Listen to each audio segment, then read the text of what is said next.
560 KBLU.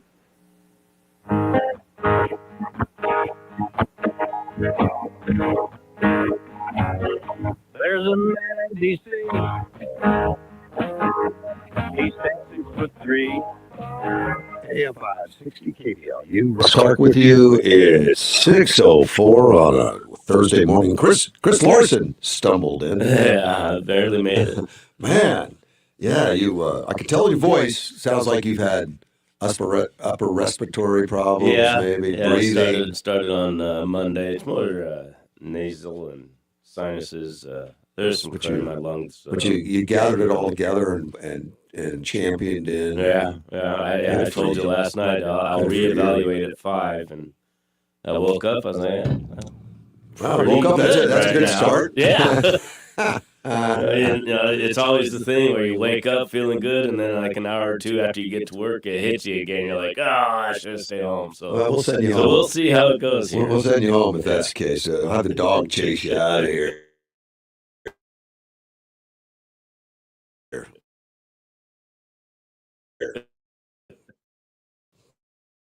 Get we got to get 6 feet here. To get meaner. I'll teach you. Don't worry about that. Now, the weather has been unseasonably warm. Yeah, I was working outside the other day. I'm sweating. That's what made you say it's warm enough to work. Yeah, warm enough to work. And you want to work in the winter because it's not hot. I was reading an article on the weather, kind of boring stuff, but I was doing that, and it said that the West, because of the jet stream changing, and that does move around, Arctic vortex or something comes down from the north, and it completely annihilates the East Coast. Those guys, they got done. They're getting hit hard. But that went all the way down to Texas. I mean, it was big. 80 people died in that they so far. That they showed. And then they say they're getting another pattern coming, so you ain't seen nothing yet. Well, that just changed. Apparently, there was another shift in the winds, and the East Coast will be spared a little bit. Okay, well, that's good for them. Make it back, and we're going to get some rain and cold ourselves. Okay. We need it, though. Apparently, all this warmer, 10 to 15 degrees warmer than normal. They've been much more than, they're record cold. We've been warm. They're record cold. Yeah, my wife was surprised to hear about trees were exploding. Where? Over in the East Coast, South. Yeah. Oh, freezing, you mean? And then because normally they have time for the moisture to go down to their roots. Yeah. But the southern ones, they don't have to do that. And so when they got hit with that cold, they were still full of water. Trees didn't go through; they just blew up. Kind of like the left. Exploded. It's what the left does when Trump gets elected. They just kind of explode. The moisture doesn't go down to the feet. Yeah. I don't know what it is. Yeah. They kind of go nuts. Yeah. So they've been hit hard. So we're going to take a little bit off of them. Is that we're going to get our share now. Well, that's good. Well, we need it. We need some of the moisture. We've been in a drought for so long, and I didn't even think about the warmer air didn't let the snowpack build. So that's going to have a long-term effect then. Well, it's been a long-term for 20 years now. One day we're going to recognize that we're in a drought. We're changed. We got a lot more population. Well, we're in the desert, so we don't expect rain. It's easy for us to say, well, this is how it's we get the rain out of the Rockies. Yeah. We may not see the rain, but it just takes time to get down to the roots, down to Yuma. Yeah. It does. So it's going to melt first. So the weather that matters to us isn't the weather here, because it's always pretty much the same. It's the weather up in the mountains that really has an impact on our water usage. Right. It is. And that's, in Colorado and those areas, that's where we need it, and they haven't had it. So it's something changed in the upper atmosphere, and a butterfly in Japan flapped its wings. Yeah, something died. But that shift in the jet stream is going to cause it. Maybe we'll get some snow up north. Good, and then we can drink. Our heart's content. Yeah, afterwards. Maybe we'll get enough. Kristi Noem has found alleged leaker. Yeah, I heard about that. another one. I mean, when she He's first already been pushed out of the DOJ anyway. who has The leaker? Yeah. Oh, no, I think this is brand new. They just found out on Wednesday. They just found out that he had done it, but he had been pushed out for other reasons before. Oh, Yeah. well, that and I don't have that in this article anyway. But when she first took off, when Trump first took office, there was already leakers. They knew it. They identified 2 of them. And Noam said back there, we identified 2 leakers of information here at the Department of Homeland Security who've been telling individuals about our operation and putting law enforcement lives in jeopardy. Right. And I remember that. We plan to prosecute these 2 individuals, hold them accountable for what they've done. I don't doubt they did. I don't know what the case, what it ended up, and we're going to continue to make it safe. But now this recent one says, I plan to refer this individual to the Justice Department for criminal prosecution. We are agnostic about your standing, tenure, political appointment, status as a career civil servant. We will track you down, leakers, and prosecute you to the full extent of the law. Which is good. I mean, there's been tons of But you stupid would stuff. expect the DOJ to be serious about law enforcement, so that's good. It's not always the case. Depends on who's president, man. Yeah. Unfortunately, and that's something that they can just selectively prosecute, selectively do those things. And, like it matters who you vote for. And people don't vote for those reasons. People vote for all kinds of reasons. Exactly. Someone looks right. Popularity They contest, spoke well.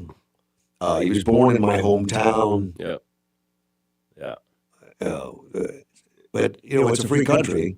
You can see a bumper sticker that says, wow, man, I like I'm that going to vote bumper that guy. I'm going to vote that guy in. And that raises all kinds of questions about It's just the way it is. about the election, but It's just the way it is. And the people running for office have to be aware and have to make good bumper stickers. that's true. That's Yeah. absolutely true. You have to know. It's a Because, shame, but it's true.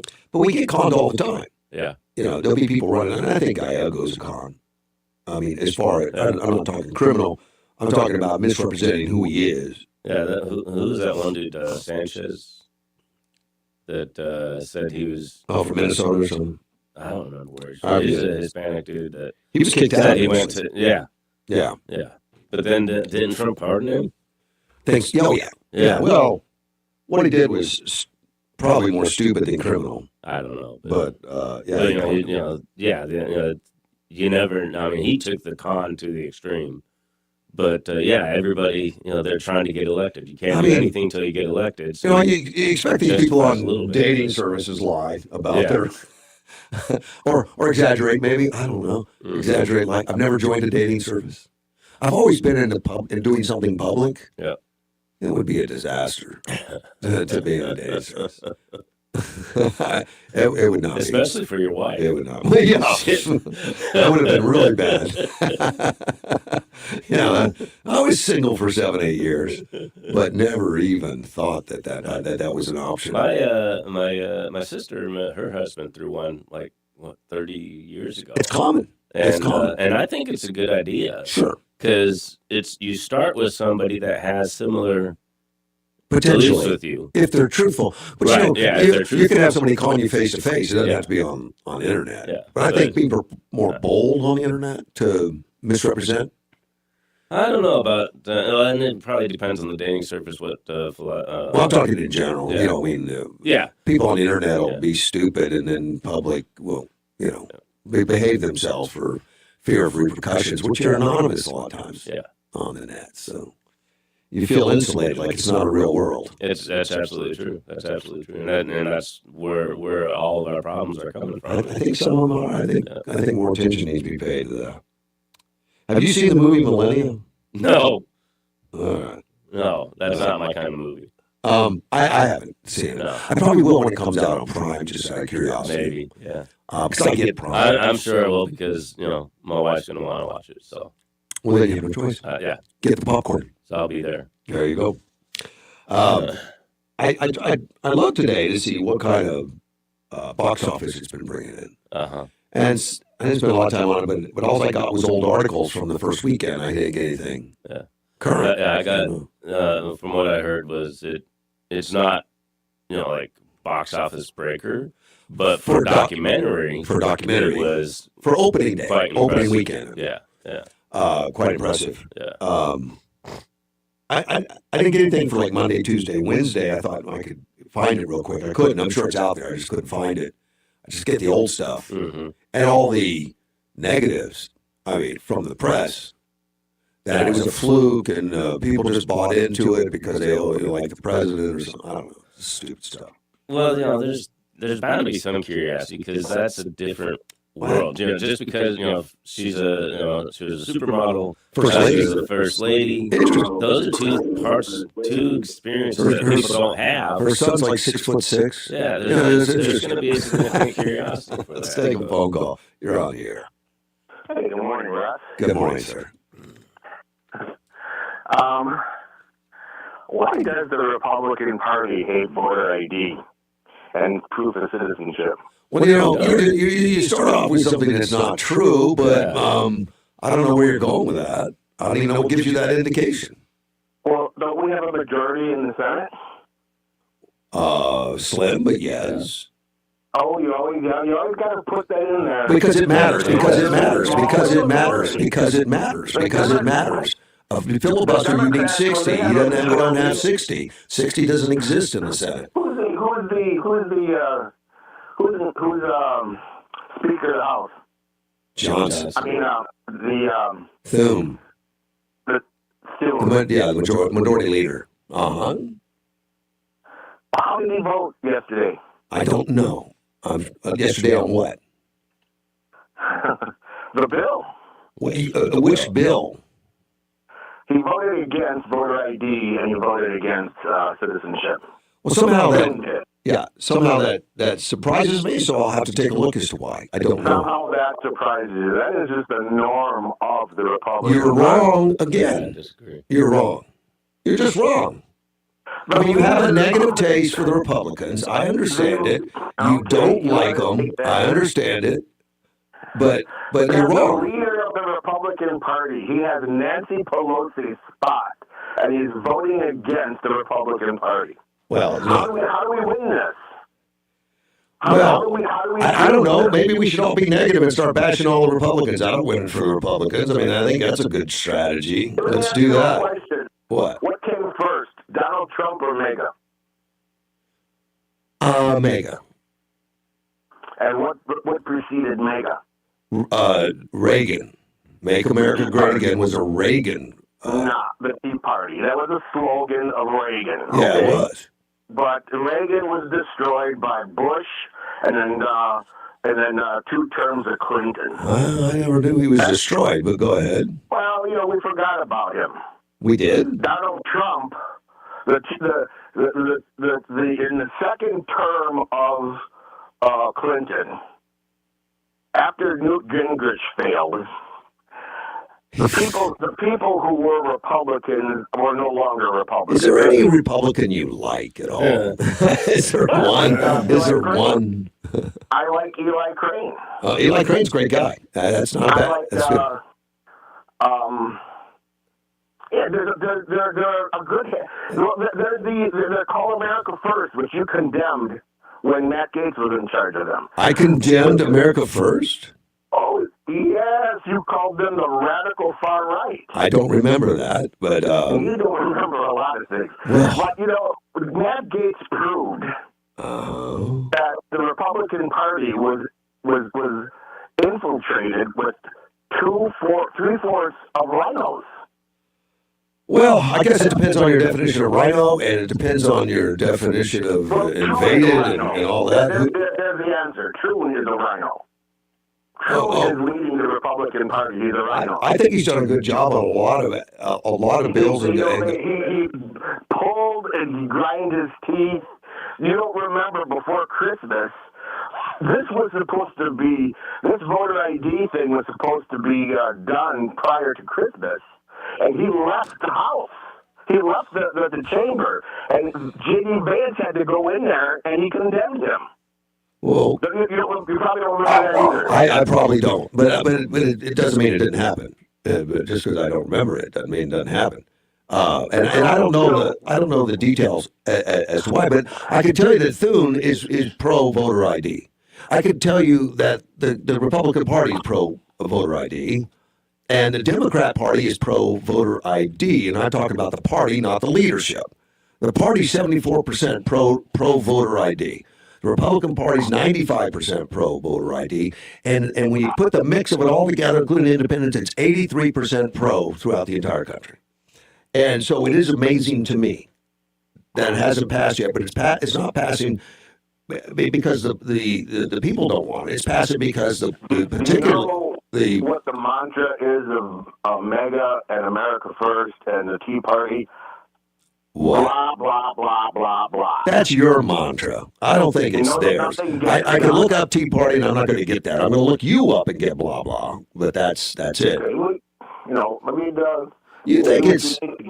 Why don't you put your hat in like Eli Crane and become a leader and make a change? Eli Crane hasn't made a change yet because it's not that simple. Not that he wouldn't if he could. It's not that simple, and you bring it down to these terms that, well, it hasn't happened yet, so they're all idiots and they're rhinos, and get rid of all of them. And we could, I guess, do that every year. It hasn't happened yet. It's a question that time and time and time. It's just like the oil refineries for the state. That should have been done a long, long time ago. Well, Crane didn't have anything to do with that either. Not a Republican had the wherewithal or the foresight to fix that. Possibly true. That's the same thing like voter fraud. And you were one of them. You said there was no voter fraud. And what are we finding now? I said there was no voter fraud. Never in my life have I said there was no voter fraud. Oh, yes. You condemned us as being what, the wackadoos. No, that was John McCain. Wacko birds. You condemned Cochise County for wanting to that's true. That's the only true thing so far, is I did condemn them. Why did you condemn them? Because you wanted to get the government open to do the will of the people. Well, when is the Republican Party going to do the will of the people? Look, procedurally, the Cochise County doing that would have had some ill effects. That would have been unnecessary. And what they were doing was not legal, unfortunately. So it wouldn't have mattered anything other than a sacrifice of some people getting into trouble, and it wasn't necessary. You guys were looking to keep one Republican. You didn't want to lose that one Republican. You didn't care about losing the Republican. So do you think if Cochise County didn't turn it in, the whole thing would have flipped and it would have changed and the world would have become beautiful for you? Is that what it is? Anyway, except that the Republicans would have an excuse. You know, my opinion at the time, and I stand by it, was that Cochise County should give it up because it's going to be very bad. It's nothing good's going to come from it. They completely agreed with it, and they did that. That's exactly what Cochise County did. We should have stood our ground if the Republicans would have stood together. That's easy to say because that's easy to say from your armchair quarterback. You know, you're a Monday night quarterback. It's easy for you to say, but your head wasn't in the news like the Cochise County supervisors were, and those are the guys that would have taken a fall unnecessarily because it wouldn't have amounted to anything. And yet you stand and say, well, you guys should have taken the fall for me because I'm too scared to do it for myself. Who is Santos?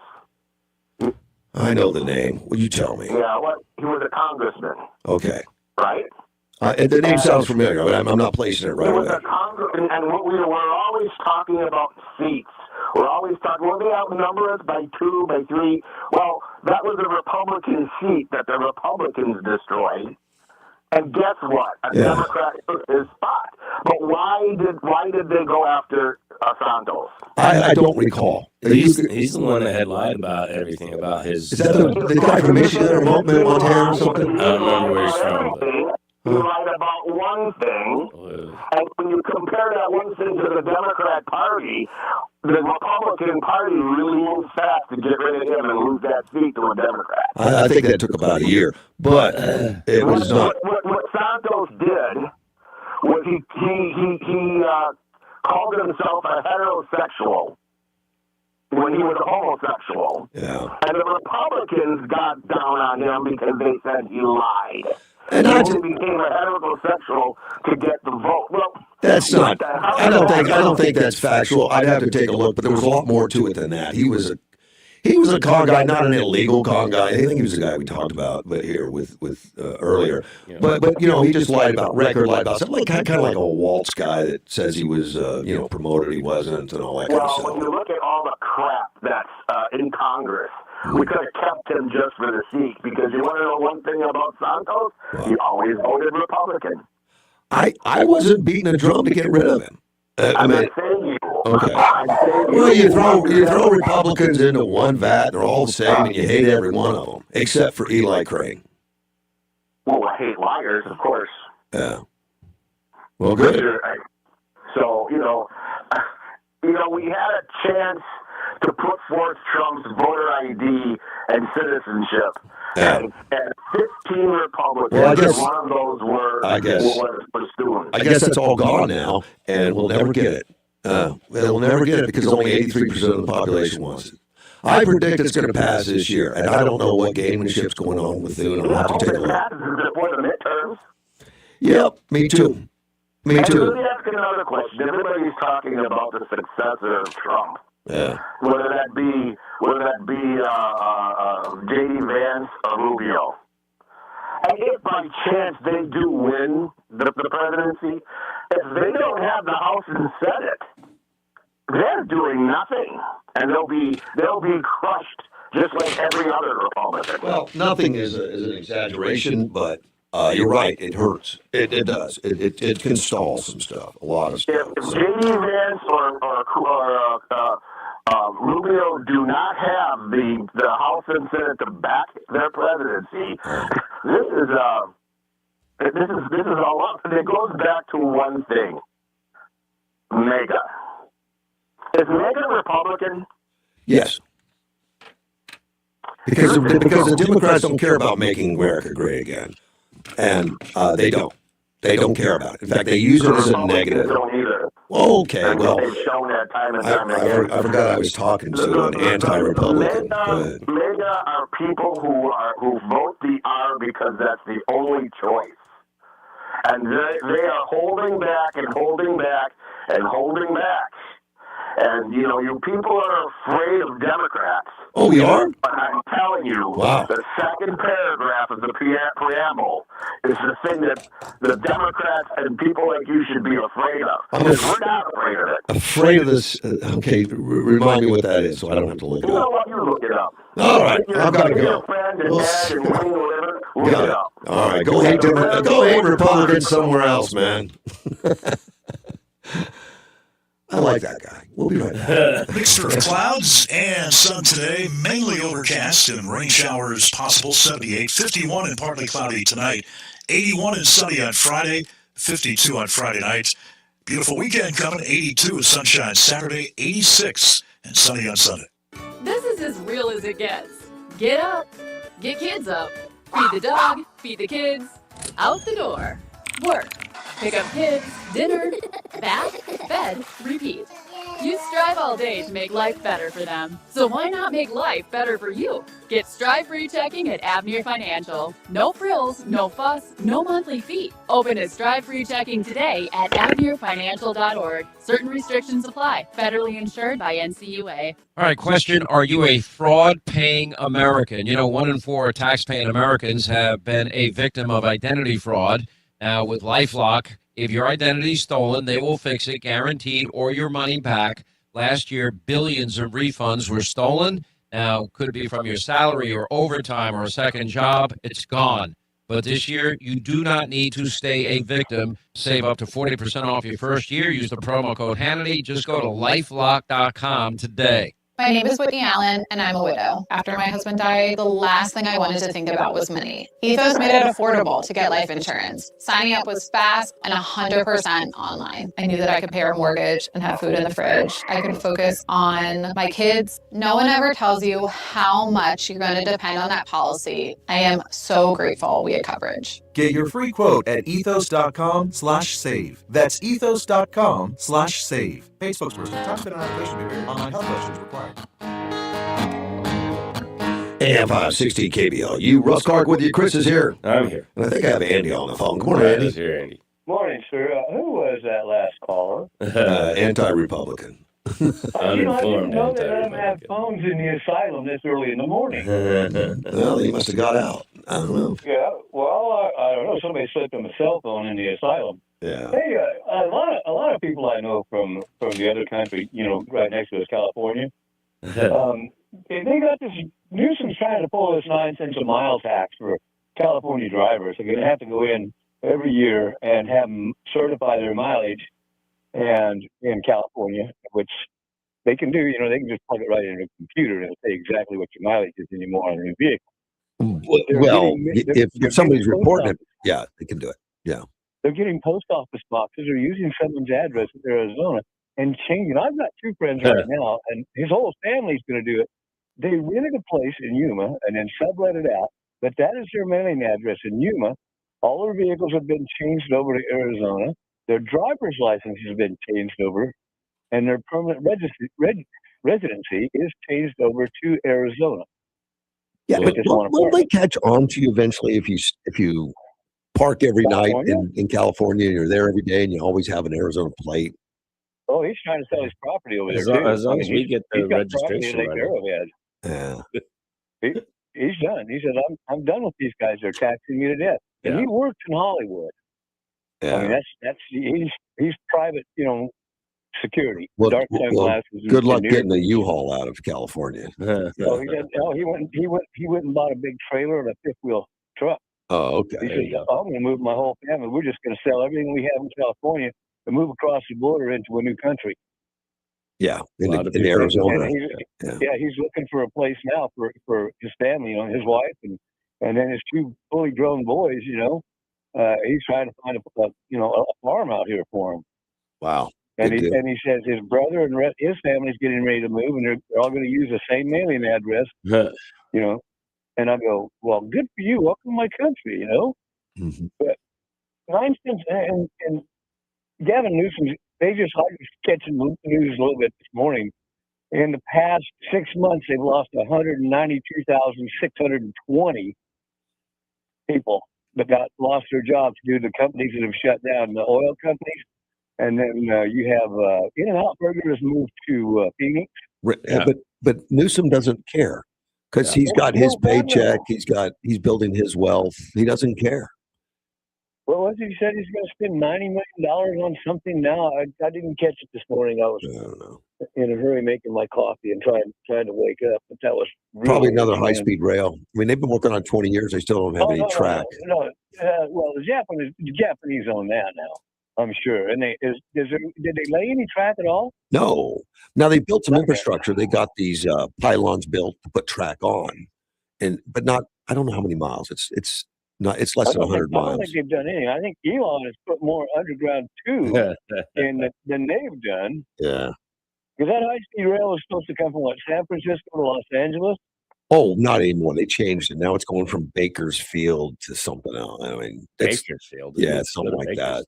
Yeah, I don't know. It's not going to it's not going to hit San Francisco. It's not going to hit the major cities. They couldn't get the paperwork done or something. They couldn't get it. They probably couldn't. They probably couldn't get any land rights because the only place they can actually get land rights is stuff that the railroad already has. And I don't think the railroad's going to let that happen. I don't know how it all works, but they've just been unsuccessful, and they're not gonna get it done. It's just not gonna happen.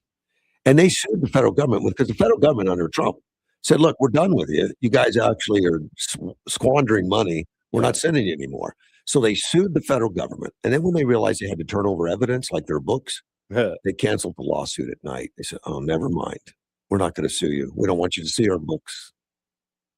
Well, I think I'm going to find a small building somewhere and put a whole bunch of postal boxes in, and advertise California registry vehicles in Yuma, Arizona. We don't have emissions regulations. You can bring anything over here. Do the delete system on your diesels. I don't know anything about it. Crazy. All right.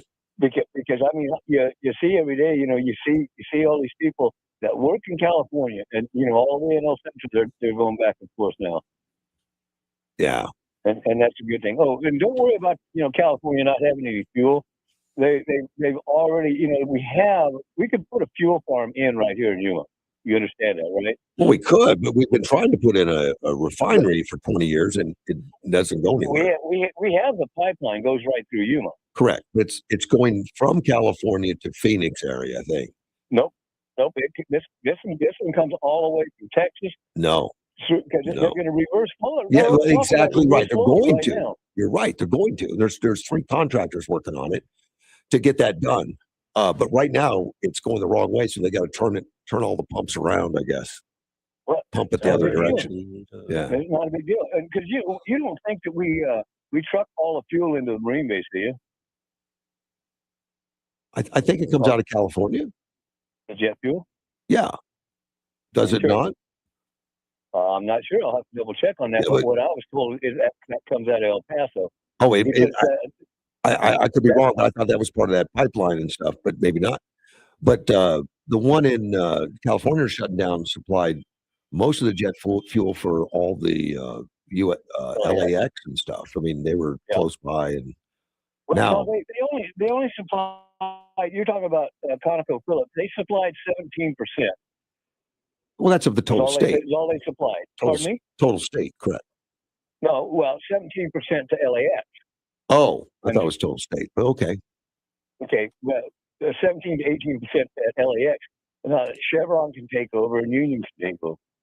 But Union 76 is getting ready to pull out of California, too. I was going to say, in one of them closing, they're going to end up, I think, with one refinery by the time it's all done, isn't it? Well, and you know, Baron Fuels is going to come out of California also. But they're bringing offshore now. I mean, they're making contracts with other countries.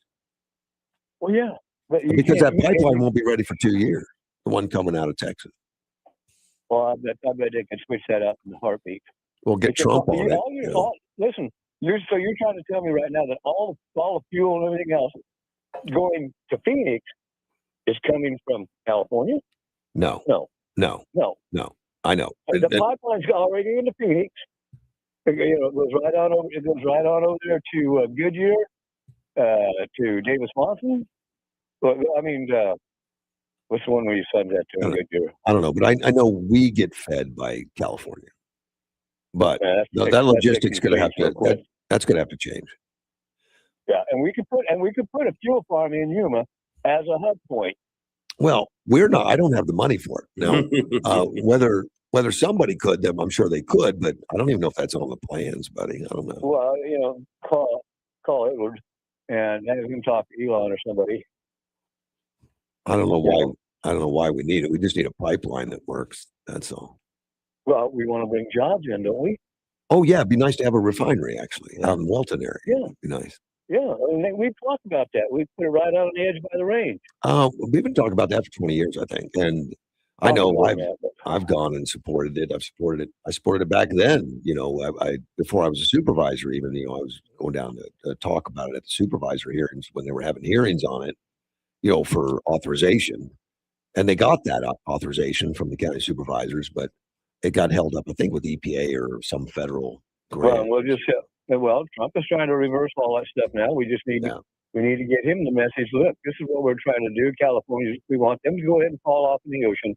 We want our refineries right here in Arizona, where we have a lot of room and we have very little EPA problem. I mean, the only thing you really have to worry about is your Native American society, which we don't want to harm any of their land. You know, and that's it. Have they been opposed? I know they opposed some stuff that was going on.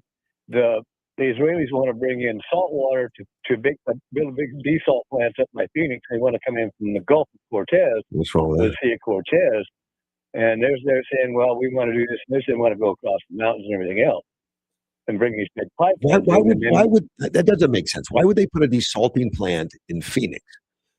Because they want it because Phoenix is going to run out of water. No. I'm not. Well, I understand that, but if you put the desalting plant in Phoenix, that means you have to pump salt water, which is going to have a lot of, residue all the way in the pipes. It's going to make the pipes a mess after a while. Right. Pump it all the way to Phoenix, and then they purify it, and they have to pump all that salt back into the ocean. The brine has to go way out in the ocean then, and that's an ecological problem. Because that's a breeding ground for some specialty fish like, wait a minute, whales. I don't think it's an ecological problem. I think that's a wacko statement from California environmentalists. I'm going to put a stop to it right now. I want you to do me a favor. What? and this will get your attention. What? Talk to Jonathan. Jonathan who? Fine. About what? Desalting? Desalination? Yep, in Phoenix, talk to me. But look, what I'm telling you is they ought to put the desalination plant in Mexico and just ship fresh water to Phoenix. That would make sense. Why would you ship salt water to Phoenix? That just doesn't make any sense. Talk to Jonathan. I'll talk to Jonathan. All right. Okay. I don't want to hurt your feelings and say something about look, your intelligence. when I say it doesn't make sense, that doesn't mean they can't convince me. But my God, it doesn't. On paper, I don't think it makes sense when you could just ship fresh water, and it's a lot cleaner. It's not gonna corrode the pipes. It's not gonna leave deposits. Right. You know, you're not gonna have any guppies in it. Just ship fresh water. You're getting information that's not supposed to be out there right now. Talk to Jonathan about what's going on. All right. Because it's going to come out, pretty soon here. It's about time. There are alternatives. I've been beating a drum forever about getting fresh supply of water. Quit fighting over the drops we got. Someone build a project, reservoirs, dams. Hey, bring in an iceberg. I don't care. Plant right here in Yuma. We have what? Salt? Yeah, but it doesn't operate. A desalt plant. They haven't. Well, it's operational, but they don't turn it on. No, nobody wants to pay for it. That was their test bed. It was supposed to be like $50 million, and it turned out to be $5 billion when they started this project back in the 80s. I've got friends that work there. I didn't work on the plumbing systems. I was working out of state back then. They haven't. I don't think they turn it on in 5-10 years or something.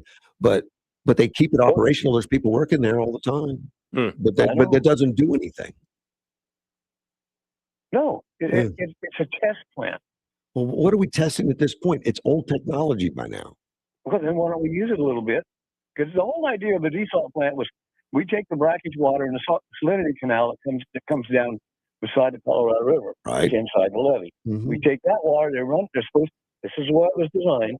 They're supposed to run it through the desalt plant because we were supposed to guarantee Mexico X amount of good water. According to treaty, yes. According to treaty. And now the water doesn't get past San Luis. There's no water. I mean, Mexico at Morales up there, they have at the Morales Dam area, they have their big siphon to go all the way over there to the Baja. But we still instead of Sonora, Mexico. It's going over for all the farmland in Baja. Right. We still flow it down, but they steal it before it gets to the Gulf. Right. It hasn't been to the ocean in 30 years. That's not true because we had a release, 10 years ago, which flooded part of Martinez Lake a little bit. They released it, and it went down, and it showed all the kids playing in it that never seen the water down that far before. But that's what I'm saying. How long did it last? 7 days. Oh yeah, it was just a few days. Yeah, but I've flown that many a time. And, but what does flow all the way down is the Selenial Canal because they don't desalinate it. So the Selenial Canal they release all the way down to the Gulf, and it goes down there, but it's salt water. Or it's a lightly salt. It's not as salty as the ocean, but it's salt. There's salt in it. The one we have here? Yeah. I don't think it goes all the way down there. Yeah, it does. The selenial part of it does. The salt. Yeah. In fact, my understanding is that once we started doing that, it rejuvenated the marshlands down there. Endangered species moved in, and now we can't turn it off. Well, no, you can't. But that's the one when it's inside. That's inside the levee. I mean, you can see it if you go down by Cocopah Tribe housing area down there. Yeah. It's right there. It goes. It does, but even then, it doesn't hit the ocean. They just pick it loose when they get out of the barge. I'm excited about the possibility of a desalination plant to feed Phoenix. I just don't understand why they would build it in Phoenix. I think they would get the product in Phoenix and build it near the ocean, where it'd be a lot more practical. Well, you Google it. It'll show you what their plans are. Yeah. I do get a lot of YouTube now that I'm kind of homebound, and I've seen that, and then I drove over to your house the other day. You weren't home. Yeah, what time? I don't remember. I was taking the kid out to the grandkid out to the duck pond, so I figured I'd stop by. So I took the kid over to the duck pond, the 3-year-old. Yeah. I told him to quit running around like a wild man. You're going to fall in. You know what happened? He fell in. Did Grayskull get to see the goats? At your place? Yeah. I don't remember seeing goats. I saw a big dog. It was a great big Labrador out there. But No, that's an illusion. is that what it is? It's an illusion. That's the one that they came and stole and got busted for. Okay. No, but right there, the pens, and we have baby goats too. I didn't stay long enough. I didn't see him. You just came look at the white beast. Well, then I had to take Grayskull home to dry him off. You gotta love grandbabies. Okay, Yeah. I'm done with him, honey. Here he is. Yeah, and you know what he told his mother? You know, he told his You screwy man. No. He said he fell in. In fact, he told the story many times, and he said he told her why. He said, because I don't listen. That's funny. Well, That's sounds like hilarious. you. Yeah, he doesn't. Oh, well, I listen. I heard you. I just fell in on purpose. It doesn't take me long to look at a horseshoe. All right, buddy. I'll see you later, man. All right, bye. Yeah, Grayskull. He's a wild man. Yeah. He smart guy, very strong, very big. I mean, for 3 years old, he's a monster. But man, he's rambunctious. And you know, and I give him a leash. I mean, I give him enough rope to hang himself. Right. Yeah. Well, that's how they learn. And sure enough, he fell in. Yeah. The nice thing about it was it wasn't very deep there, and I didn't have to jump in. I just reached down and picked him up and said, "Man, I'll bet that's cold. Why don't you go sit on that bench and dry off a little while?" Yeah, my brother just sent the story about his grandkid that was reaching out over the horse trough. Oh no! And my brother's like, "No, you keep reaching over like that, you're gonna fall in." Sure enough, Yeah. And he just reached in, pulled him out. But that's how they learn.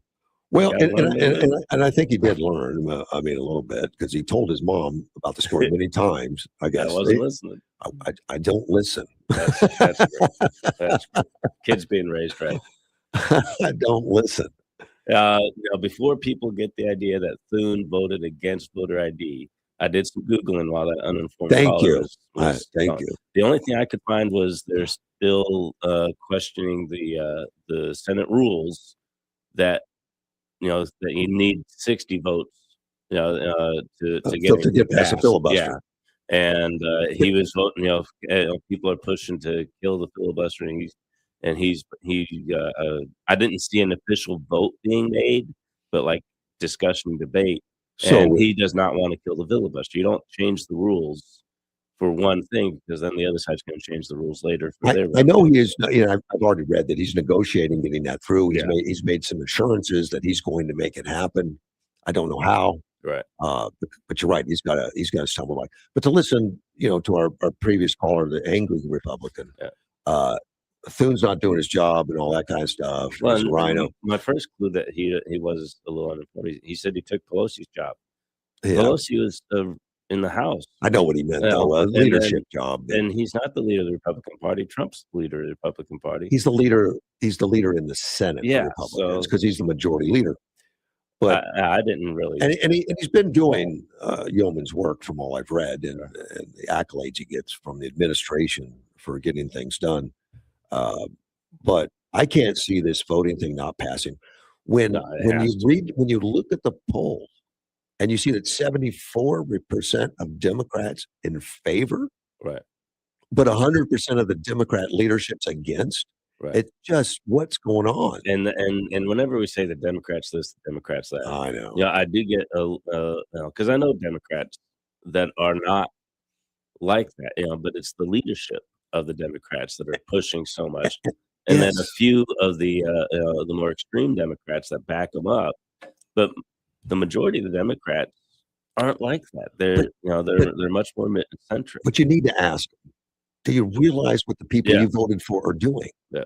Do you realize what they're doing? These are, you say you don't agree with what the Democrat leadership's doing, but yet you keep putting them in there. Well, and the more often than not, they'll say, "Well, but I can't go with the Republicans." So so they feel like they have to be Democrat. There's like two choices. I can't be that, so I have to be this, but I don't really like this either. But if I'm independent, then I'm like in the middle. Sounds like they don't agree with either one. They don't, and that's one of the problems. Which I think, I think it's a fallacy. I think they do agree with Republicans. They just hate to admit it. They do agree with the voting. Well, there's so many people that are on it's a spectrum. There's some that are going to be this way, some going to be that way. Yeah. So it's But hard to collectively nobody's going to agree 100% with anything. talk about anything. Generally, I don't see that we're going to No. agree 100%. But it's always been odd to me when I moved here that the Hispanic culture, and once I got to be closer to it, working around particularly with Napa Auto Parts, where I had a lot of Hispanic clients and a lot of that, their values are so Republican. Yeah. Their voting is so Democrat. I was like, why? Yeah. Well, that's just the way it's always been. Yep. But they do have a value system of family Very and conservative. faith and Yeah. very conservative, and yet they vote Democrat.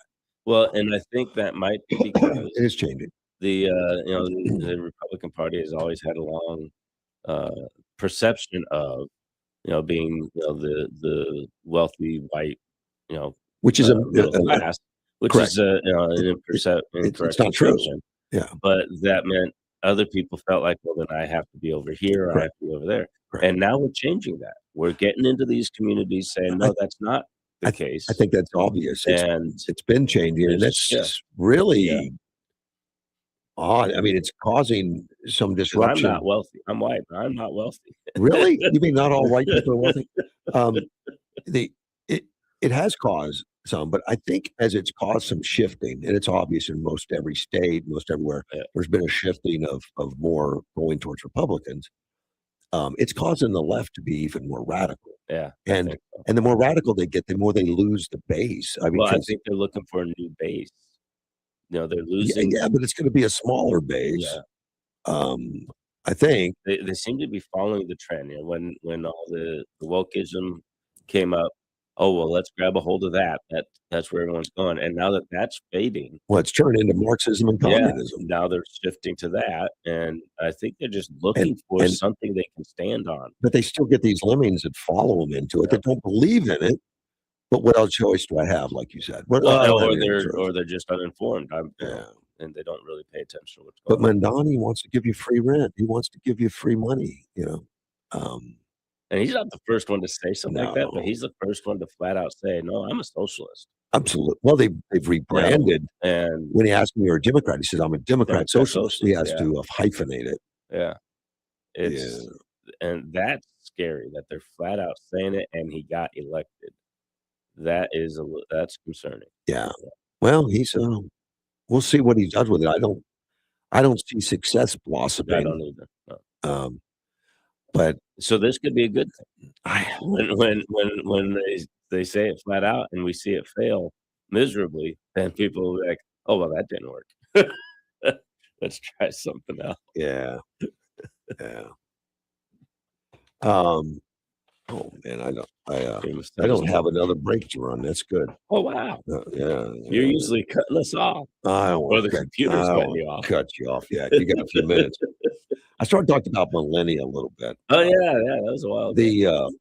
There was an Oregon theater that was getting ready to run the documentary. They started putting up on their marquee. Some places still have them.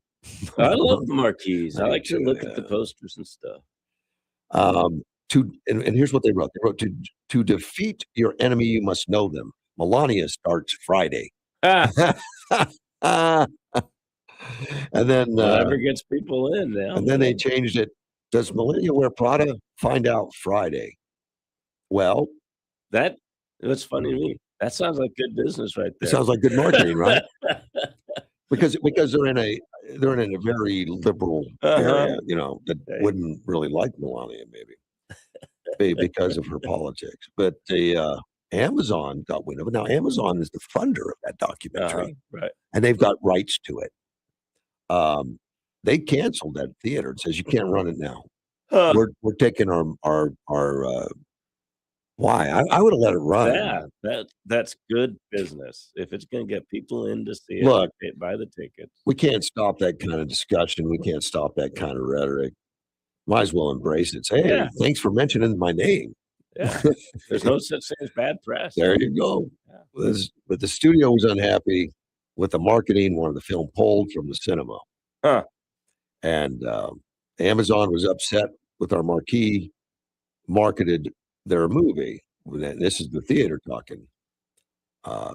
That for them, Sunday would be its last day here. That's what the theater wrote. Huh. Amazon called our marquee, made them mad. All millennia shows canceled. Show your support at Whole Foods instead. I don't know what that means. Yeah, I don't know. Is Whole Foods on their negative side or good? I don't know. I don't know anything about it. Yeah. And then another marquee added, join Amazon Prime for free 2-day shipping. I don't know. Is that a negative? I think free 2-day shipping is okay. Were they trying to make up or are they making fun? Know. I don't know. Apparently they're one of these marquee guys that like to make, funny marquees, which I think is cool. Yeah. I will, if I see a marquee that has something, I'm like, oh, that's funny, but I didn't get a chance to really read it. Well, I'll go around again. We just so I can see it. We just had our good marquee. We just had our marquee fixed, and it's just one of those, sliding and put the letters in and all that stuff. Well, we got the letters, but we got the wrong size, and we're waiting on the news. So we've not put anything up on our marquee. So I wrote down a lot of suggestions, and I saw this one on the internet. It says, "Is your wife hot?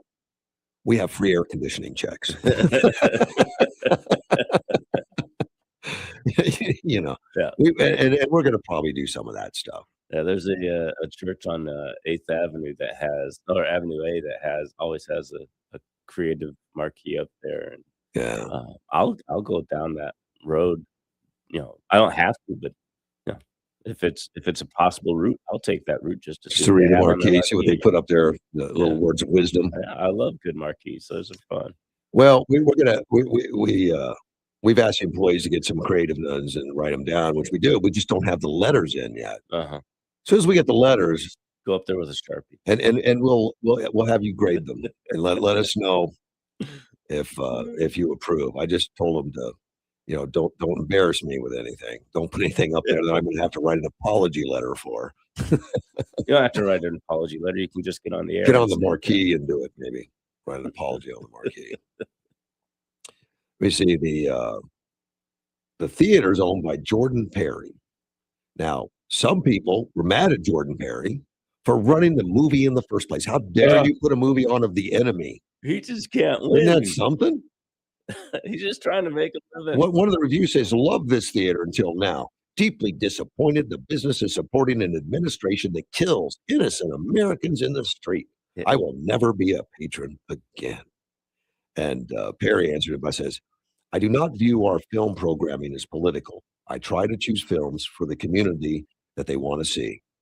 The theater serves a diverse audience. Yeah.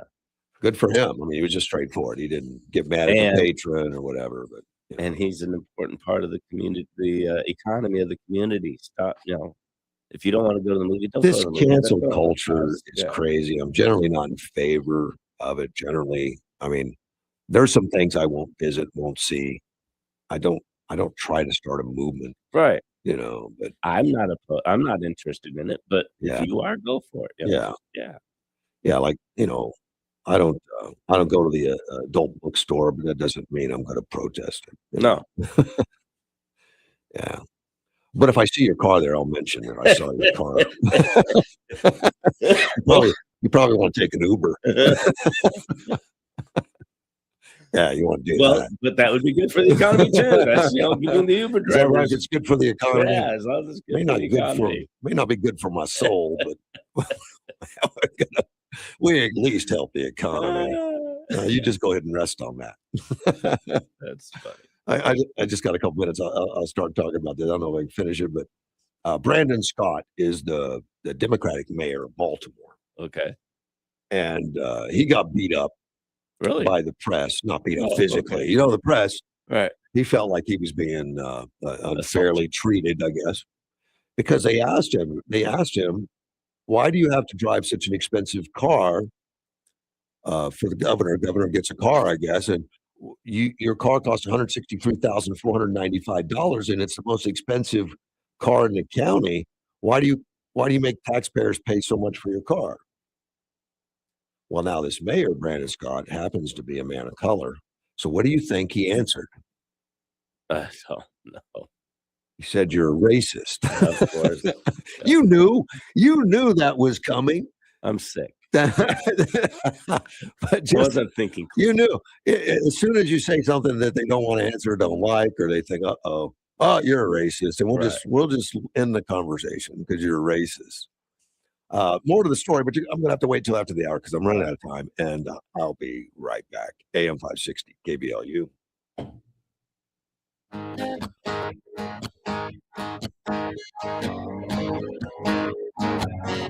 There's a man in D.C. He stands 6'3". He's fighting for you.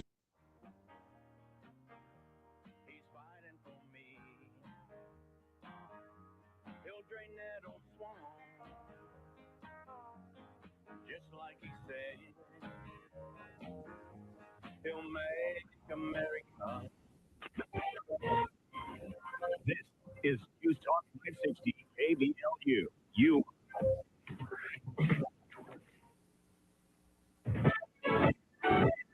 Still searching for Nancy Guthrie. I'm Dave Anthony, Fox News.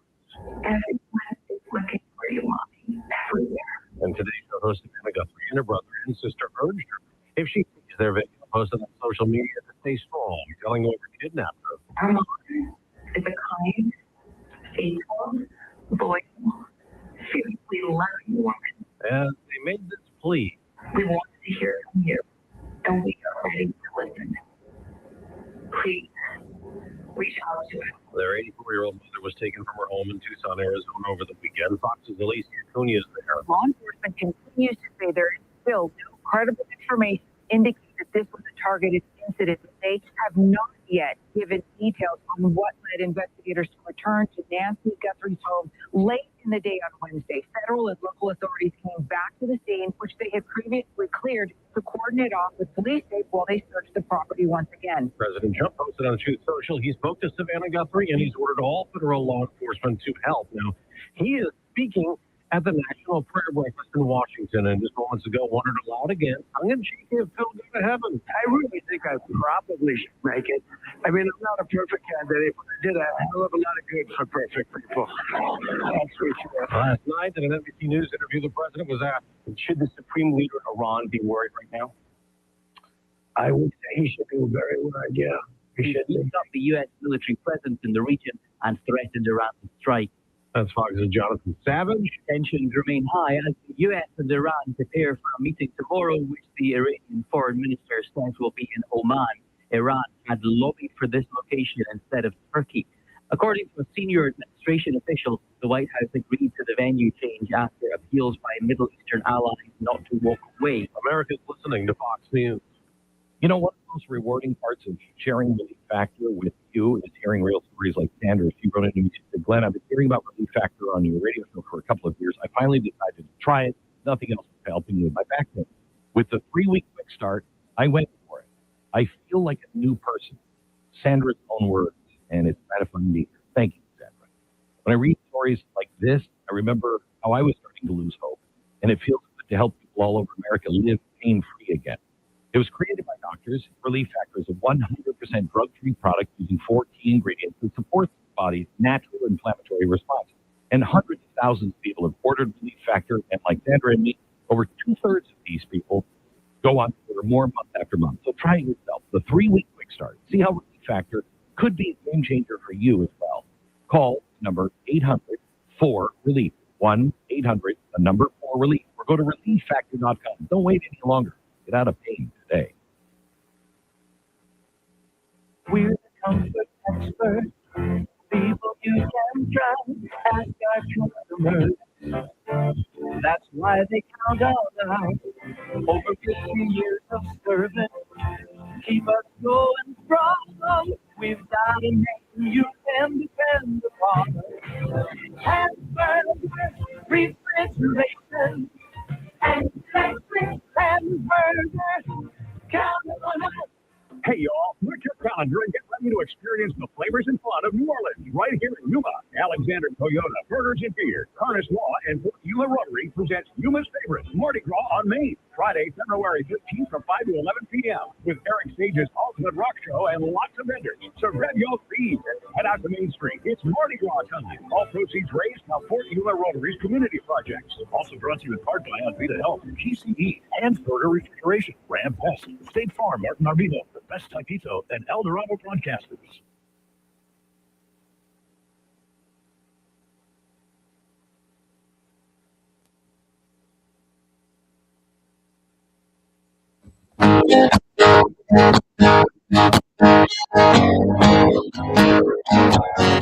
There's a man in D.C. He stands 6'3". He's fighting for you. Hey, I'm 60 KBLU. Russ Clark with you. It's 7:04. Hey, I made it for an hour. Well, yeah, you sound a little better. Do okay. Sound like you're cleaning up a little bit. Let's take a phone call. You're on the air. Morning, Russ. How you doing? We're doing well, Ted. So they're upset over 2 that were killed here in the United States. But they had no problem with Benghazi in Afghanistan and people falling off the landing gear of planes fleeing. Oh, they don't even have problems with the illegal aliens that have been murdering Americans, hundreds and hundreds of Americans. That doesn't bother them. It's the 2, what they call just innocent bystanders that Border Patrol was bored or ICE was bored and just murdered them for no reason. Yeah. Like I say, they weren't worried about Benghazi and the people falling off, the Afghanis falling off their landing gear of planes fleeing. But I guarantee you, if you take a car and ram an officer even in Yuma, you might get shot. There's a good possibility. I hope you do. You know. Well, I hope they beat them first before they shoot. Well, that's the sadistic guy you are. But, no, that's parental. That's parental discipline. Yeah, but they kind of just blow through the rest of it. That these people were creating, acts that were felonies at the same time and endangering others in the eyes of the police officers, and that's not a good place to be. The police officers are going to stop you, if they have to use lethal force. That's what they've got, though. They're going to reach for it. But and it's not just those 2. All the bystanders blowing their whistles and yelling and screaming, it just adds to the chaos. It does. And when you build chaos on either side, bad things are going to happen. When Good tried to kill our law enforcement officer by running over him, that's a felony. Yeah. Well, yeah, and it's an immediate danger. I mean, he had to stop the immediate danger, not just for himself, but for whoever the next officer was in line. Well, one had his arms inside the car when she tried to pull off and hit him. Yeah. So she was endangering 2 officers. Well, yeah, and there were others in the street, so you don't know what the intentions are at that point, other than she's out of control with a very deadly weapon. Thousands of pounds of deadly weapon. Right. I mean, it's just as bad as your motorized bike. I mean, it's a weapon. To me, I think it's just the way Russ rides it. Just to me, it's a weapon. You're not wrong. But no, like I say, they had no problem with Benghazi, and they had no problem with people falling off of the landing gear at that big 130. Yeah. But yet they've got a problem with 2 dissidents that are mentally deranged. But you know why, right? You know why? They're just looking for anything that supports their cause. Yeah. It's not about the people. It's about, well, we've got a martyr now that can support our cause, and we're going to latch on to that. That's it. I know something about sparing the rod. Well, the whole incident's unfortunate, and I hate to see this happen. But as much for the police officers involved, the ICE.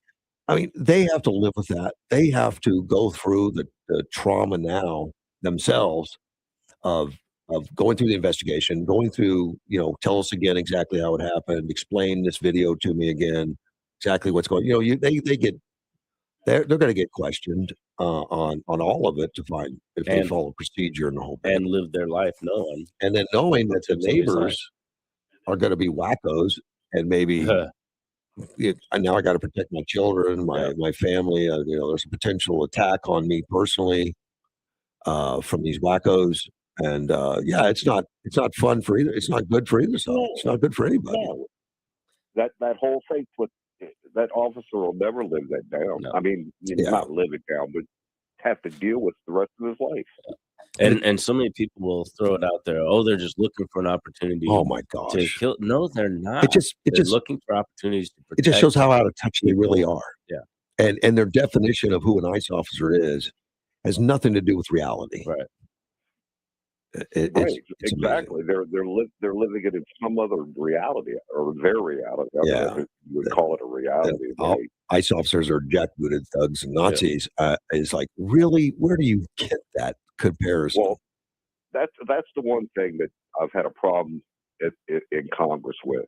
I keep begging his office to throttle him in front of all the House, all the members. And they just, I don't know why they have not done it. I don't know. I guess during order and call them out and censure them right there. Yeah, Now, you got something. Look, sometimes you just have to put your foot down and do it. Yeah. Well, then everybody's putting their foot down. Everybody's screaming. Somewhere we need to get to, just sense and sensibility and talking like adults. I don't know when that's going to start, by the way. Well, you used the wrong word in the Congress, adults. Well, they've reached that age of adulthood, but and I know so many that mean well. I know so many that are doing the job, but they get lost because the attention's going to go to the extremists and the radicals. Using that terminology, that they're the ones that are going to get the attention. Jasmine Crockett becomes a rock star because she's so foul-mouthed and wacko. Right. Well, like I said, I hope everybody just remembers when they start just whining about the two that are dead. Well, remember Benghazi and remember the plane leaving the airport and the people falling off because they wanted to get out. And I don't want to downplay the loss of those two lives. I mean, it's still terrible, but just to focus on that, like you're saying, it's so wacko and so out there. It's not. And then to misrepresent who they were and misrepresent the reality of the situation. Yeah. Right. And for them to try to use that to get to try to cling on to what little power they have. That's what it is. It's ridiculous. Yeah, but it's what we live in. It's what we have. So we'll find a way through it, but it's going to be painful. And I don't, and the thing we really don't want, none of us want it, is to have these officers start hesitating and second guessing on, I know this is a situation and I should use force to stop this, but should I? Yeah. We don't want that hesitation. These guys got to protect themselves and protect us. Right. You can't hesitate. No, you can't. They're not trained to hesitate. No. And that fool in New York about sitting in social workers. Yeah. They're dead at the door. You're the first one I'd send, though. I'd send you. Because I love napalm. Anyway, you guys have a good day. See you, man. Take care, man. Bye. Yeah. Dress you as a social worker and send you in there. Let's see you go straighten this out. Get that whistle put down. And the point that the whistle and the bullhorns and all the grabbing of the officers is confusion. Yeah. And during a high tense, explosive, dangerous situation, they're creating the chaos right then. Exactly. Right there, which makes everything volatile. Yeah. And it's really I agree. Yeah. It causes loss of life. Yeah, they're contributing to the problem. And then they blame it on ICE. Yep. Which is actually in the situations where they, like in West Virginia, 2 weeks in West Virginia, with the support and help of the sheriffs and the police, they were able to take 650 criminals off the streets, and the police thanked them. And there was no incidences like this. Right. There was no whistles, no craziness. They just went in, did their job, and went home. Yeah. And you mentioned the criminals, coming off the street. I read an article the other day that bills are being put forward to allow police officers to report illegal aliens that are arrested for crimes to immigration officials. A federal bill? I don't know. It wasn't federal. It was state. State? Which state? I think it was Arizona. It might have been others. I don't know. I think we already have a bill But- that doesn't allow us to be sanctuary. But last year when we started, when Trump started hitting all the hitting immigration hard, saying we're looking for all these criminals that are illegal aliens, and I asked the question: if we already had them in jail for their crime, why didn't we deal with them then? Apparently, there's places where the police can't inform immigration officials, "Hey, this guy's an illegal alien." Right. And I understand the argument for when hospitals don't report illegal aliens. Healthcare is available to everybody. Yada, whatever. But are we supposed to expect that? Well, maybe if criminals know that they'll be reported to immigration, they won't commit crimes, so we have to let them, stand. It just doesn't make sense. If somebody has been arrested and they're an illegal alien, why would you not? And it says, the bill says that they're going to allow police to report that they have an illegal alien. Why do they have to be given permission to do that? Why is it not a requirement to do that? It doesn't make sense. It is a requirement in many states. It's state by state. And a lot of states have gone the sanctuary route where we won't cooperate for any reason, like Minnesota. And that's what they're screaming right now because they're all up in arms. But this has been the status quo for some states. Yeah, California, some of the blue states are why would more you prone to not that. want? I don't care if you love immigrants or not. Why would you not want the criminal ones? This is their theory that if illegals know that they get turned over to the feds for interacting with the police officer, and they won't report crimes, and it makes them vulnerable to criminals. That's okay. That's ridiculous. Okay, but the ones that are convicted, let's get them out of here. Yeah, the ones that are arrested. You're not going to get a disagreement with me. I'm No, going to agree with you. I just got to share my flabbergasted. But their state feeling here. is that if we do one, that they'll all be scared. Unbelievable. Even if it's a criminal, they'll be scared. And I don't know if that's how they really feel. I don't know who's polled them to find that out. I was stunned when I read that article. Why do we need to have a bill allowing police to report an illegal alien? Some states do though, because they've had bills to the contrary, that they're not allowed to interact or cooperate or communicate, like Minnesota. And then they got mad when the ICE wouldn't communicate with them. Like, how dare they not communicate with us? But we won't talk to them. It's a weird, messed up deal. And obviously, Minnesota has paid a big price. The taxpayers, the people that live there, the residents, the businesses, they've all paid a big price. But they voted these clowns in. Right. They voted these people in that made these rules in Minnesota, and they need to rectify it. They need to fix it, or they're going to continue to have pain. And that pain is higher crime. That pain is higher taxes. Yep. And higher. It appears to be higher fraud. They got an extreme amount of fraud. At least I think it's extreme when you start comparing it to other states. Except, as far as we know, but now our Justice Department is doing a lot more digging into a lot of these programs, and so maybe we'll find out there's a lot more fraud out there than we. There's always a lot more fraud than we're aware of, but it does seem to be concentrated in certain areas. For right now, it does. I started talking about Brandon Scott, the Democrat mayor of Baltimore, where he has an expensive car, $163,495, and it's a 2025 Jeep Cherokee Wagoneer, so Grand Wagoneer. I'm like, there's no way that Jeep has anything even close to that. No. So I looked it up, and it's worth about $60,000. So where'd they get the 160? Well, that's why Scott says it's a you're a racist if you say we spend too much money, because look what the president spent on the Beast. Now the Beast is the presidential limo. Right. That's like $1 million. Right. That's a ground up build. That's a Cadillac frame. Any mayor can justify being compared to the I'm president. just as important. Stop it. You think just because the president's white, you know?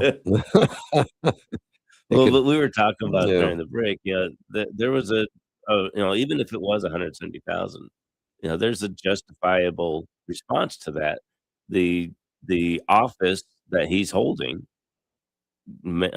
carries a certain status with it, and people have certain expectations. Well- You don't show up in a rundown, Correct. car. And I think a Jeep Cherokee is okay, and it is Yeah. only 60,000, and that's apparently all they paid for it. But here's how it got to be 160. All the modifications that they said that was required. Okay. Modification for security and police. So does a mayor really need? I mean, I don't know. Maybe I don't know. Baltimore, big city, but it's safety modifications. Safety, security, communications features, emergency vehicle lights, sirens, microphone. And all of those So- would have been approved Yeah, they were, by which the- added to the price of So- the car. But even adding all that, like a police package, Right. isn't going to add $100,000. What did they make it bulletproof? It doesn't say. And would he need a bulletproof vehicle? Maybe in Baltimore you do. Well, my concern, my issue with that whole thing is his response turning it racist. Well, and he had so many viable, legitimate responses that he could have made. Yeah. But he went and threw the race card out there. You're exactly right. You're exactly It's right. ridiculous. Look, and he could have gone through that and said, Right. look, that and And eventually it would have already been gone through because somebody presented that as an appropriations issue, saying we need the money to do this, this, this. They would have presented their argumentation for why it needs to well, happen. and that was all done internally. Yeah. But the And press so it got a would be hold of it. documented. The press got a hold of it and said 160. It may have been a surprise. Maybe he didn't know the whole package value. Probably. But you don't scream racist. Right. You say, sounds high to me for a Jeep Wagoneer, but let me look into it. Exactly. You know, Yeah. I don't know where you get that price. There's so many Versus- better responses. Versus you're just a racist. Yeah. My gosh, is it that easy a knee jerk to say racist? For If- him, apparently. Man, it's kind of crazy. And if his car costs that much, wouldn't a police vehicle cost that much? It doesn't. I know, but what did they do so special to that Jeep? I don't know. Sounds like So a weird. that's what the reporter should be investigating is Like, why did you spend $163? And I know that's all. Where'd that money go?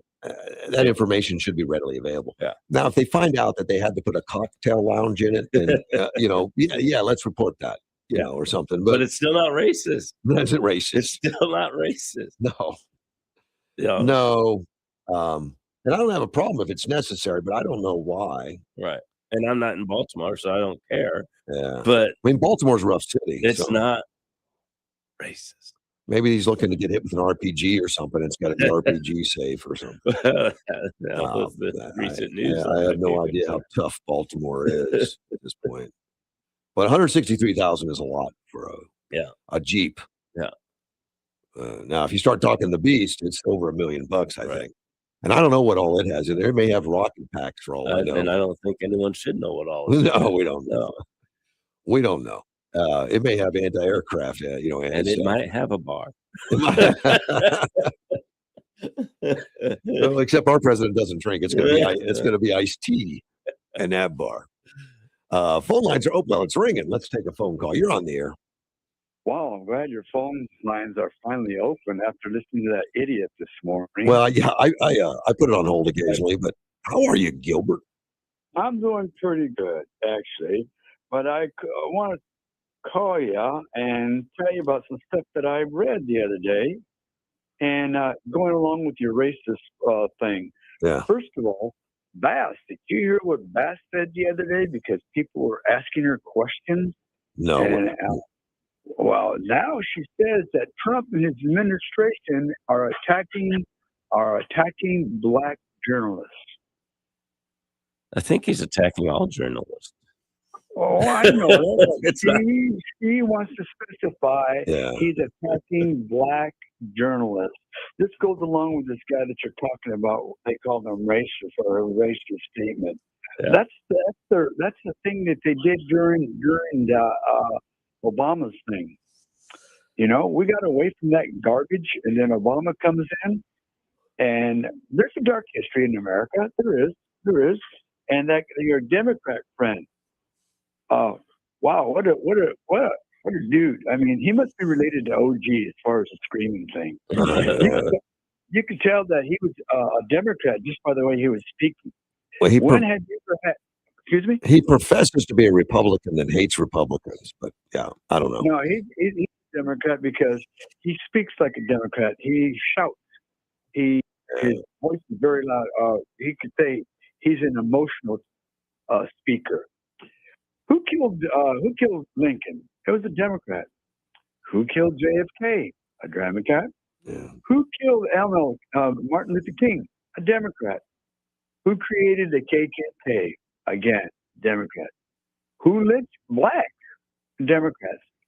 Who caused segregation? Who wanted segregation? Russ? You remember that? Nah, you were probably too young. I remember that. Who created Jim Crow? A Democrat. Yeah. The internment camps that we had, a Democrat. Yeah. And the Confederacy, right? Democrat. Yeah. But who are called racist? Right. Republicans. Yeah. Yeah. That's what we're dealing with, and the things with the kids going out of school yesterday. It's more and more. I'm getting really more upset about that because half of these kids probably can't even read. Well, it's been proved they can't read. It's been proven. Yeah. So again, did you ever ask Dave? You were talking to Dave yesterday about who sanctioned this. Was a school board involved in that decision to let him go? According to David, and he's still asking questions, the school board has asked the question of the administration, and they said no. But David has heard, and others have informed him that there were some teachers that promoted it. Now, what becomes of that, I don't know, and that'll be a question the board's asking. We'll be talking to administration and principals about, I'm sure. Well, I know in my 75 years of living in Yuma, Arizona, in the world, that this is the first time I've seen something like this happening in Yuma. I mean, we already got the individuals coming in on street corners that are paid to come busloads. Right. Yeah. I've seen that, and I'm just laughing about that. But I ain't laughing about these kids being allowed to go out and protest. I know they have a list of the names. Each kid should give a report why they were protesting. What do they really know That'd be why cool. they're protesting? That'd be cool. Yeah, I think that should be an assignment. I do too. Yeah. The thing is, That would be legit. Yeah. Yeah. do these kids now, Russ? Why are we in Minneapolis? Why is ICE there? Arrest criminals. But why were they sent there originally? ICE went there originally to go after illegals that were criminals to get them off the streets and get them deported. But what caused that? The question is, what caused it? If it wasn't for that young man that found all that fraud in the daycare center, I think that was a secondary issue. That was a secondary issue. Actually, ICE was there just for not the fraud. That's the DOJ that went in. But, right, but they're finding that a lot of the illegals were involved in the fraud also. So I guess they crossed paths. But yeah, that's exactly what I'm getting at. Do these kids know that? No. Yeah, that's what I'm saying. This is why they should have an assignment. I like that idea. In fact, even give an assignment to those that didn't go on strike on what are your beliefs in the system and why did you not go? Yeah. It'd be interesting to have that debate because there's going to be a lot of those kids in school whose parents work for the federal government that understand more thoroughly what's really going on, that they should be able to talk about it without hitting or calling names. Right. Yeah. That would be a fantastic learning experience. That'd be a great deal. Yeah. Oh, I'm glad I got an idea. That you agree. Hey, the blind squirrel effect. Yeah, that's okay. Squirrels hang out in the same cage. Okay. but the bottom line is the news media has manipulated our country once again. just like they did during the Vietnam War. We've gone to wars. I mean, Grenada. What a. Anyway, I won't bring that up. But the households, do they listen to anything else besides CNN, NBC, ABC? Depends on the household. TikTok. Depends on the household, man. Yeah. And do the parents talk? Most of them don't, I don't think. My household never talked. We weren't allowed to talk politics or religion or anything. Oh, we always did, but I don't think. Well, that's why you're so balanced. Yeah. I don't think that's a thing in the general populace. People don't understand it. They're like, I don't know. And they just ignore it all until something comes up that catches their attention. They all say, I don't want to talk politics because it's so hateful. Yeah. So they don't, Right. I know. And like I said, I knew that guy was a Democrat or supported a Democrat just by the way he was coming across. He was arrogant. He was mean. He's mean-spirited. Very mean-spirited. And I thought he was related to OG. They might be brothers. Who knows? Yeah. Anyway, that's why I called to talk to you, Russ. Thank you, man. Like I said, give these guys an assignment. And the minister, I want to know about the administrator. I really do. That needs to come out. Well, and it needs to come out with the teachers that said this. And center? I know David's going to approach the issue, whether or not he makes it public or not, I don't know, but we need to ask him at some point or ask the board. Give us a report on that. I could see if these students were seniors getting a civics class and they were talking about that. I could see that. Yeah. I could see that. But in the end, there's perspective why. Yeah. That's what I want to hear. Thank you. All right, Russ, I'll catch you on the rebound. Take care, man. Bye-bye.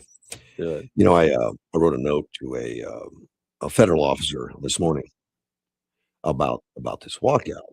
And I just heard about it just now. I Googled it. Oh, okay. Well, that's because you've been sick, man. Yeah. And I just told him I'm bothered by that the high school would knowingly let that anti-ICE protest happen if they knew about it. And I'm sure they knew about it ahead of time because kids talk. Right. So a lot of schools, a lot of teachers are going to know. Yeah. And it looks like they didn't do anything to prevent it as far as we know. I have no idea. But some teachers, according to social media, supported it and encouraged it.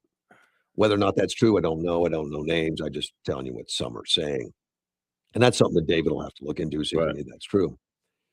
But I pointed out that we live in a community that's heavily numbered in federal officers. I mean, our families in this community are federal officers. A lot of, they are. They have families in this community that go to school to do all that stuff. And I don't know what it's doing to those families, but I'm sure that the kids are all going to know, well, this guy's dad's is a border patrol or customs or ICE or marshal or something. And right now, these high schools are feverishly saying that they're murderers and stuff. Right.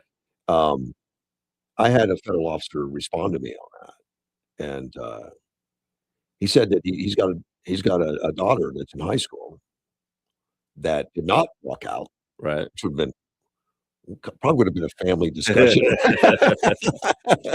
Probably would have been a family discussion. I mean, daughters sometimes have a problem with their dads, but that was not the case. I just don't want to be in class, Dad. Oh, okay. Well, that makes sense. Would have been a discussion, I'm sure. But she did not. And but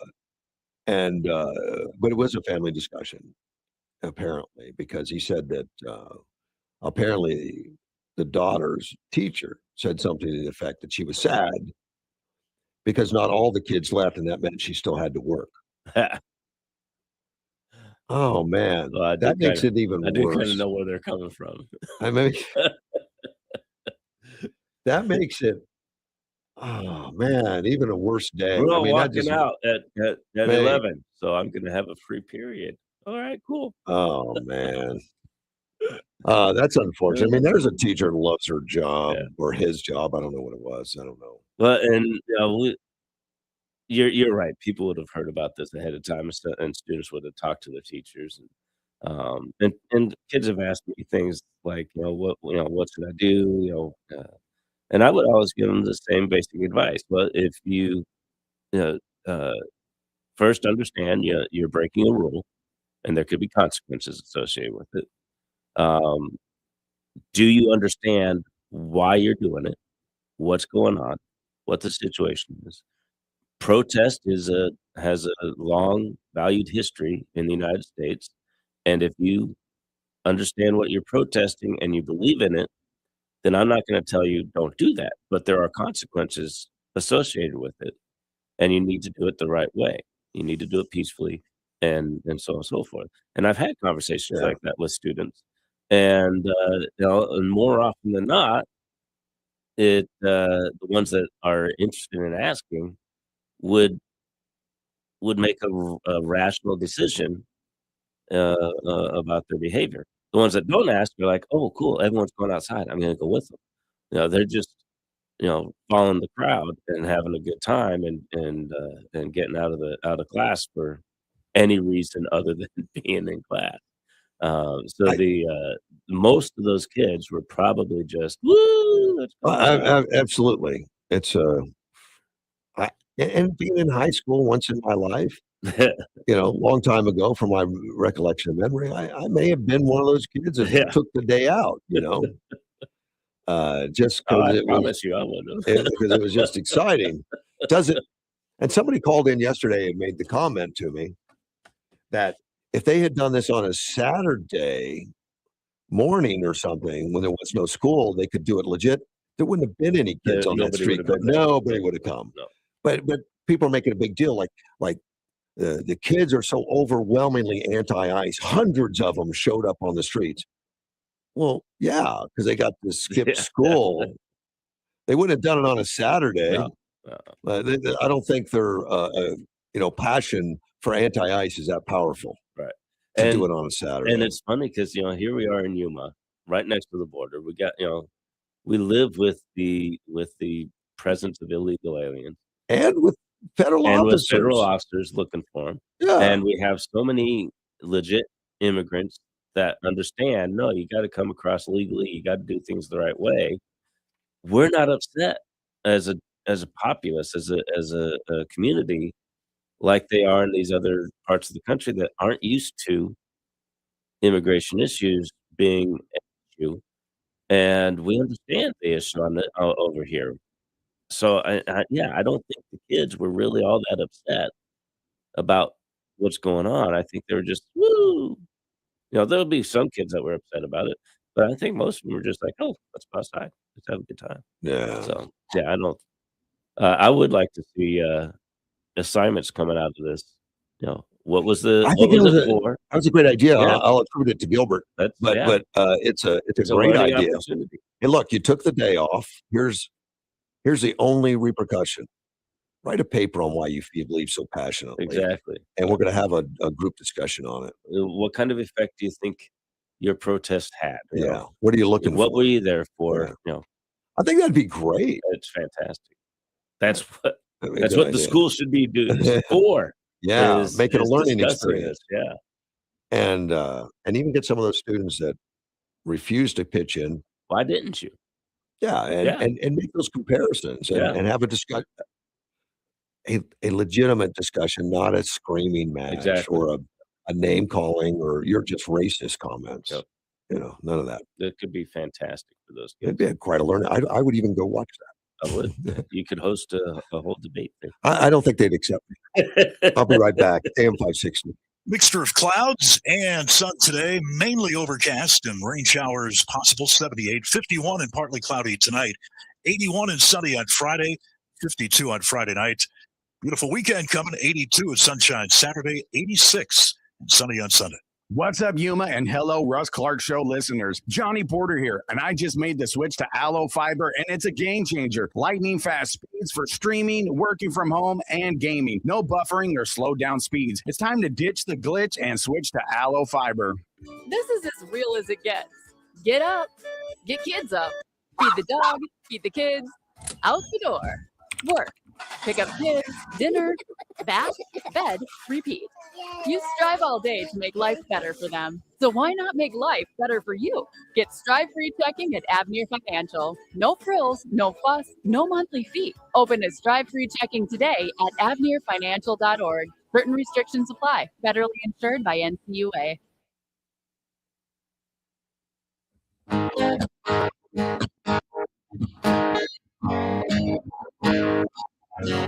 There's a man at the He stands 6'3". He's fighting for you. He's fighting for me. AM 560 KBLU, Russ Clark with you. 7:39 on a Thursday morning here with Chris. Hey, I'm here. And phone lines are open. 344-5258. But it's ringing. Let's take it. You're on the air. Hey, Russ. Good morning, Bruce. Good morning, Bruce. Hey, the intel that I found out yesterday is that as the kids were walking out the front door, the security and the principal or principals were in the front just telling the kids, hey, be safe, hey, be safe. They weren't trying to stop them at all. They said at Gila Ridge that a group of kids had an American flag and the other punched the guy in the mouth. What? Flag, then they knocked that kid out. And then the one in Kofa that went down the hill and destroyed that property, the kid said there were some adults with them, but they don't recall if they were teachers or they were parents or they were somebody that was leading it. Those kids know. Yeah, but they weren't sure. But the thing is, like I told those parents, hey, if it was a teacher, then Kofa Human Union needs to be responsible because they took that kid off property and they were still in charge of them. Yeah, I think wants to see that or not. I think David's got a lot of work. I don't know anything much, or Somerset. I couldn't find anything out about that area. David's got a lot of work to look into. That's interesting about the vandals on whether or not they were supported. And when they say, "Well, I was with a bunch of adults, but I don't even know who they were. I was just walking on the street with them," I don't believe it. They knew. And also my understanding is that all the teachers had meetings with the principals right after school, which I don't know what was said. But don't tell me that the superintendent, they didn't send out, hey, they're going to have a walkout tomorrow. They didn't send them emails, some type of communication that we can't get, a Freedom of Information Act on that because there's got to be something. Oh gosh, I mean, kids talk. They knew about it. Yeah. They're going to tell. No, I'm talking about the superintendents to the principals and the teachers. Well, I know. I'm agreeing with you that the kids will tell the teachers. Kids, will tell. The superintendents had to know by then that there are no secrets. There's no secrets. Public school. Yeah, but I hope they get down to it because it shouldn't have happened. Yeah. Those kids need to be in school. It's dangerous. It's wrong. It's bad news for the and if they want to do it, they should do it on Saturday outside school. And like one of my callers said, there ain't a single kid that would have showed up for a Saturday deal. Now, as for the principals and security guards saying be safe, you're not going to stop 1,000 kids walking out of the school, but you can tell them, be safe, obey the law, whatever. But there's no way people are going to be stopping that. They're responsible at least to call parents and let them know what's going on.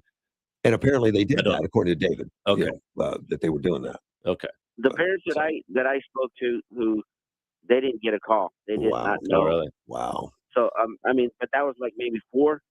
Yeah. But their kids went out. Their kids left just to go left, and they just went either to Mr. G's or Circle K to get a drink, and then they came back later on.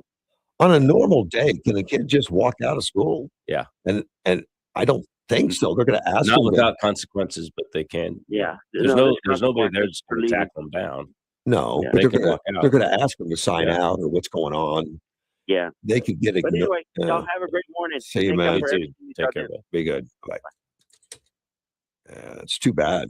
I think it's a shame that. Yeah, if I had known ahead of time, as a parent, I was stay home. You don't need to go to that. You don't need to be messing around with that. But I can. When he said a lot of the kids just went to Mr. G or Circle K or something, I absolutely believe that. They're like, "Oh, cool, I'm off." Right. Yeah.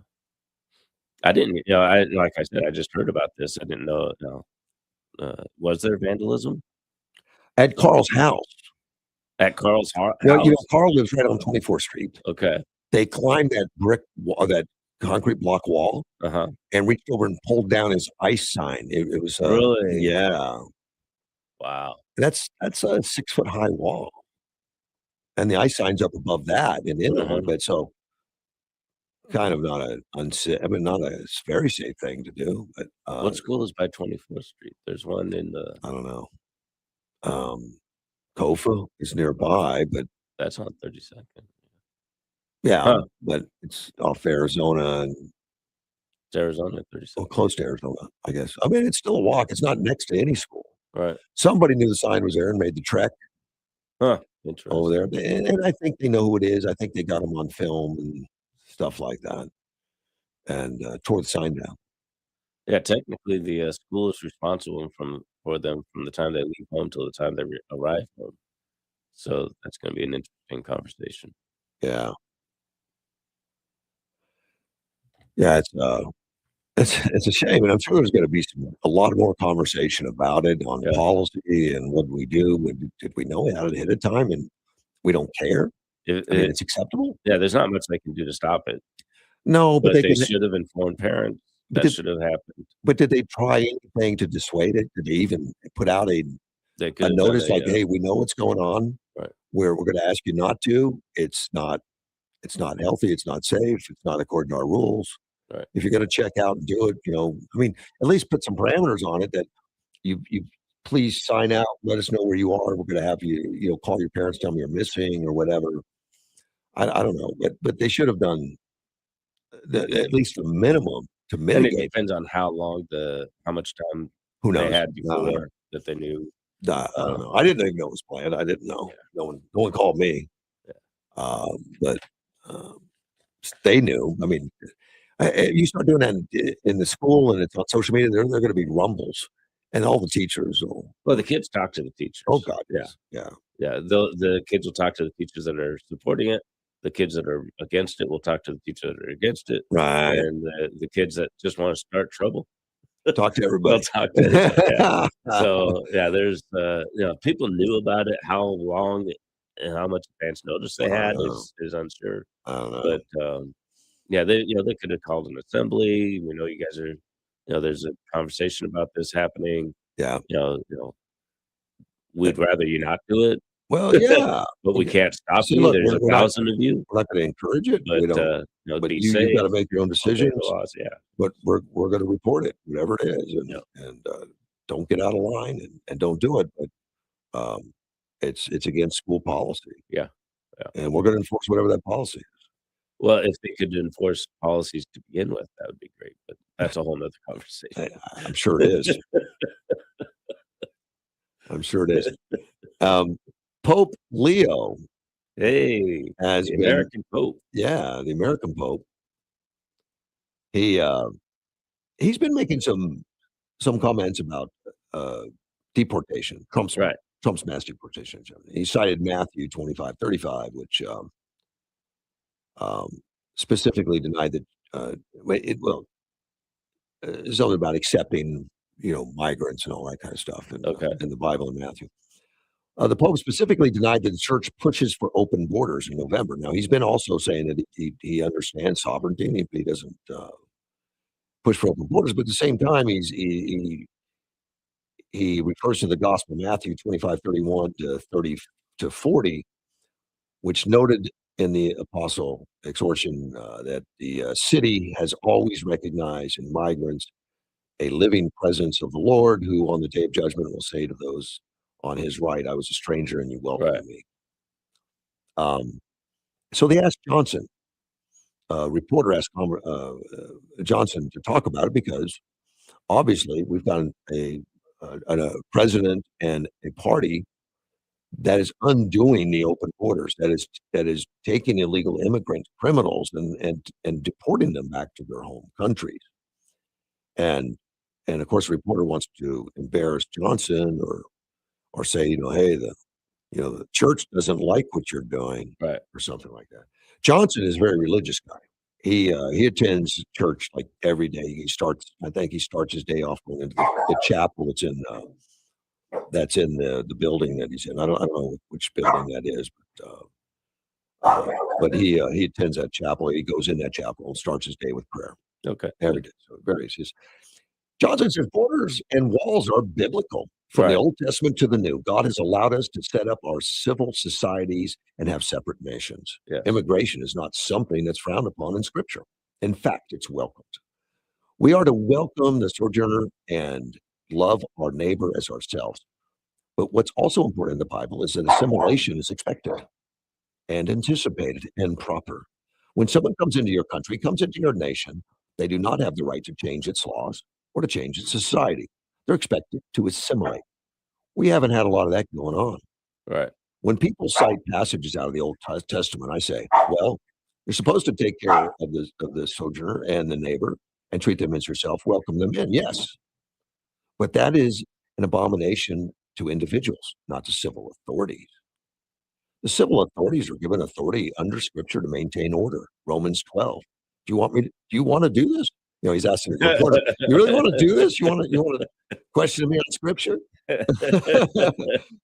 He says Romans 13 says that civil authorities are God's agents of wrath to bring punishment upon the wrongdoer.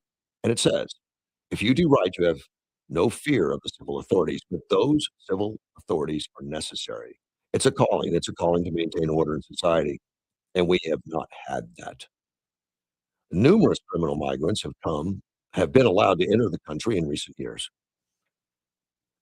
stating that society has a biblical right to stop such people from entering. Sovereign borders are biblical and good and right, and they're just, because it's not we hate the people on the outside. It's because we love the people on the inside. Yeah. We should love our neighbors as ourselves, as individuals, but the civil authority and the government has to maintain the law, and that is biblical, and it's right, and it's just. And I'm happy to have this lengthy debate with anybody, anytime they want to. Huh. He put out on Well X. worded. He put that on X afterwards. He said that in the press gaggle following today's vote, I was asked to defend the biblical case for border security and immigration enforcement. I did so, and then promised to post a longer explanation that I drafted during the Biden administration. And that essay was during the Biden administration. Johnson argued that the Scripture teaches that God ordained and created 4 distinct spheres of authority: the individual, the family, the church, and civil government. And each of these spheres is given different responsibilities. Indeed, the civil authorities are specifically charged to do justice, to bear the sword, and to serve as ministers of God, a revenger to execute wrath upon him that does evil. That's in Romans 13, 1-4. As the Bible warns, when a crime is not punished quickly, people feel it is safe to do wrong.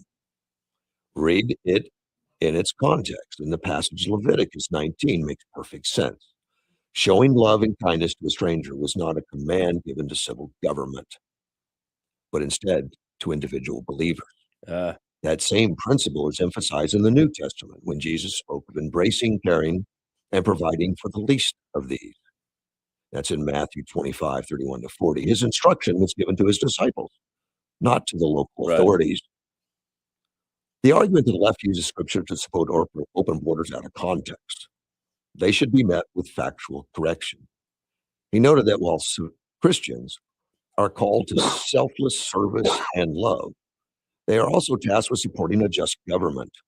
According to Johnson, justice and mercy work together, as God requires both. He maintained advocating for strong border security is consistent with Christian values and biblical teaching. Yeah. Smart guy. Well, yeah, when you were reading the part about when you assimilating, when you come in and you don't change the society, you become a part of it. And it reminded me of when in the Old Testament it talked about people joining the Israelites. They all had to be circumcised. Yeah. We're not requiring that. Like, I think we're way too lenient.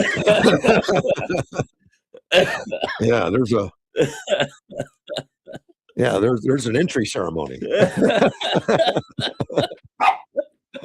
Yeah, they did away with that, by the way. Okay. We don't have to do that thing anymore. That's not part of the nationalization process. That's not the price of admission. Which is good. That might change the people coming across the border if that became a requirement. Well, let's take a phone call. You're on the air. That's Fernando. How you doing? Hey, man. $64,000 question. Are you ready? Yes. Did Democrats celebrate, or they mourn the killing of those two? Well, one National Guard, and the other was critical in the hospital. I don't think I've read anything about The them response. doing anything, being. They didn't take the whistles and all that, and the flags and the Nazi signs, the protest. No. So they just killed a 26-year-old kid, and another one is still in the hospital, critical. Right. Yeah. They didn't celebrate. It didn't support their viewpoint, so they just ignored it. Yeah, they're Nazis. You get what you get, I guess, according to them. Even the National Guard got his finger bit off. Isn't that something? I didn't know a human could bite a finger off. That's pretty aggressive. Well, they don't know what the Nazis did in World War II. Oh yeah, right. Wow. They don't. I guess they don't read the history. They only watch what's right on the news and what they see, and then they start prosecuting. Exactly. There's not a lot of thought that goes into it because the difference between the Nazi and the National Guard is quite a bit. Yeah. Well, National Guard. I understand National Guard is like a military force. Yeah. Okay. When they call them when they need them. Right. And they needed them. Yeah. They got killed. Yeah. Well, that was my question. Yeah, well, I think you knew the answer, but it's a great thing to point out that it's all one-sided. It's all about ideology. If you don't have an ideology that's consistent with them, they're not going to mourn your loss. No. Yeah, well, that's a no-no for me. Me too. And I certainly have stated it many times on the air that the death of Good and Pretty was terrible. It was unfortunate. I feel bad for them, their families and all. Well, you won the question. You got the $64 minute question. All right, buddy. Thank you, buddy. Take care. Bye-bye. Yeah, but I think they put themselves in harm's way. Right. But it's a sad outcome. Yeah. Yeah, and people, are saying, people shouldn't be getting killed. Well, nobody's arguing with you. We agree. So stop driving cars towards police officers and stuff, and people won't be getting killed. I know. Yeah, it's just it kills me to find anything to shout out and be upset about when nobody's arguing with them. Nobody's saying we should be killing people. That's not part of the conversation. Sheriff Leon Wilmot just sent me an article that says 2 DPS crew members killed in helicopter crash in Flagstaff. This article he sent me is 8 hours old. A pilot and a trooper paramedic have died after a law enforcement helicopter crash Wednesday night near the scene of an officer-involved shooting in Flagstaff. The tragic accident begins as an officer-involved shooting in the area north of historic Route 66. DPS and its Ranger helicopter, I lost it real quick. Crew was called to help the Flagstaff police and law enforcement officers with their active shooter incident. During the response to the helicopter crash, during the pilot, the trooper paramedic were on board. They've not released the identities. More information is available on what led to the crash. The suspect in the officer-involved shooting incident was shot, sustaining non-life-threatening injuries, and taken into custody. That person also hasn't been relieved. It was a Bell 407 helicopter crash around 10:15 last night, and it had a fire. Oh, that's unfortunate. Yep. And they were there to save lives, right, and to help and assist. Not a good day for DPS either. No. I do have a call coming in right at the top of the hour after 10 minutes. I get back, and with the conservative union and caucus. You always say union. Huh? It's the coalition conservative caucus. You always caucus. say I say union. It's the conservative caucus. Oh man, thanks for correcting me. Because you can look at it. They have a website called The Conservative Caucus, right? That you can go to and get their websites and find out about the organization and all. But we always have great conversations, well informed. Too short. there's just so much to talk I've about. had him on as long as 45 minutes. Yeah. It's too short. Yeah. It's just he's Depending on how much time he's got available. he's just so well informed and thought provoking. Yeah.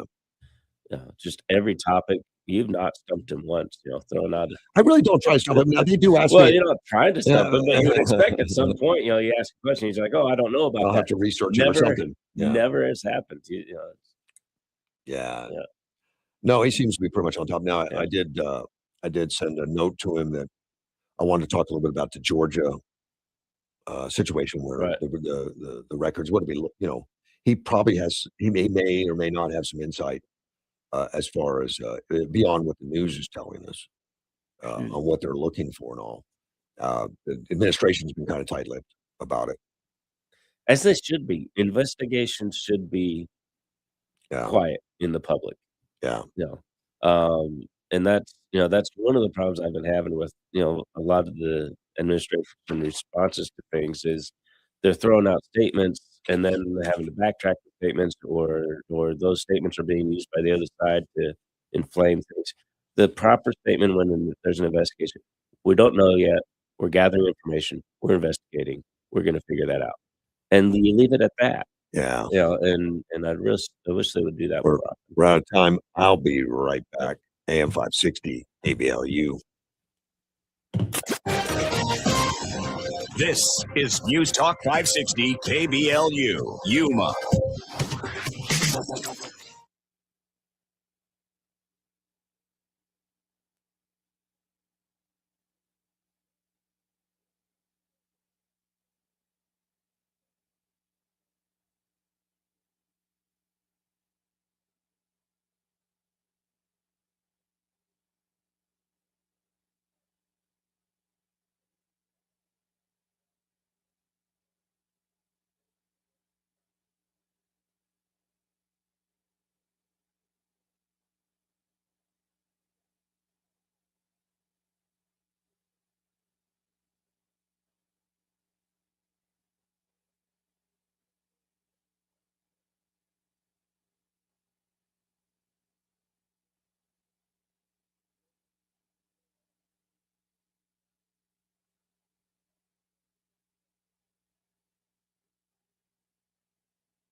Parts of sharing Relief Factor with you is hearing real stories like Sandra. She wrote into me. She said, "Glenn, I've been hearing about Relief Factor on your radio show for a couple of years. I finally decided to try it.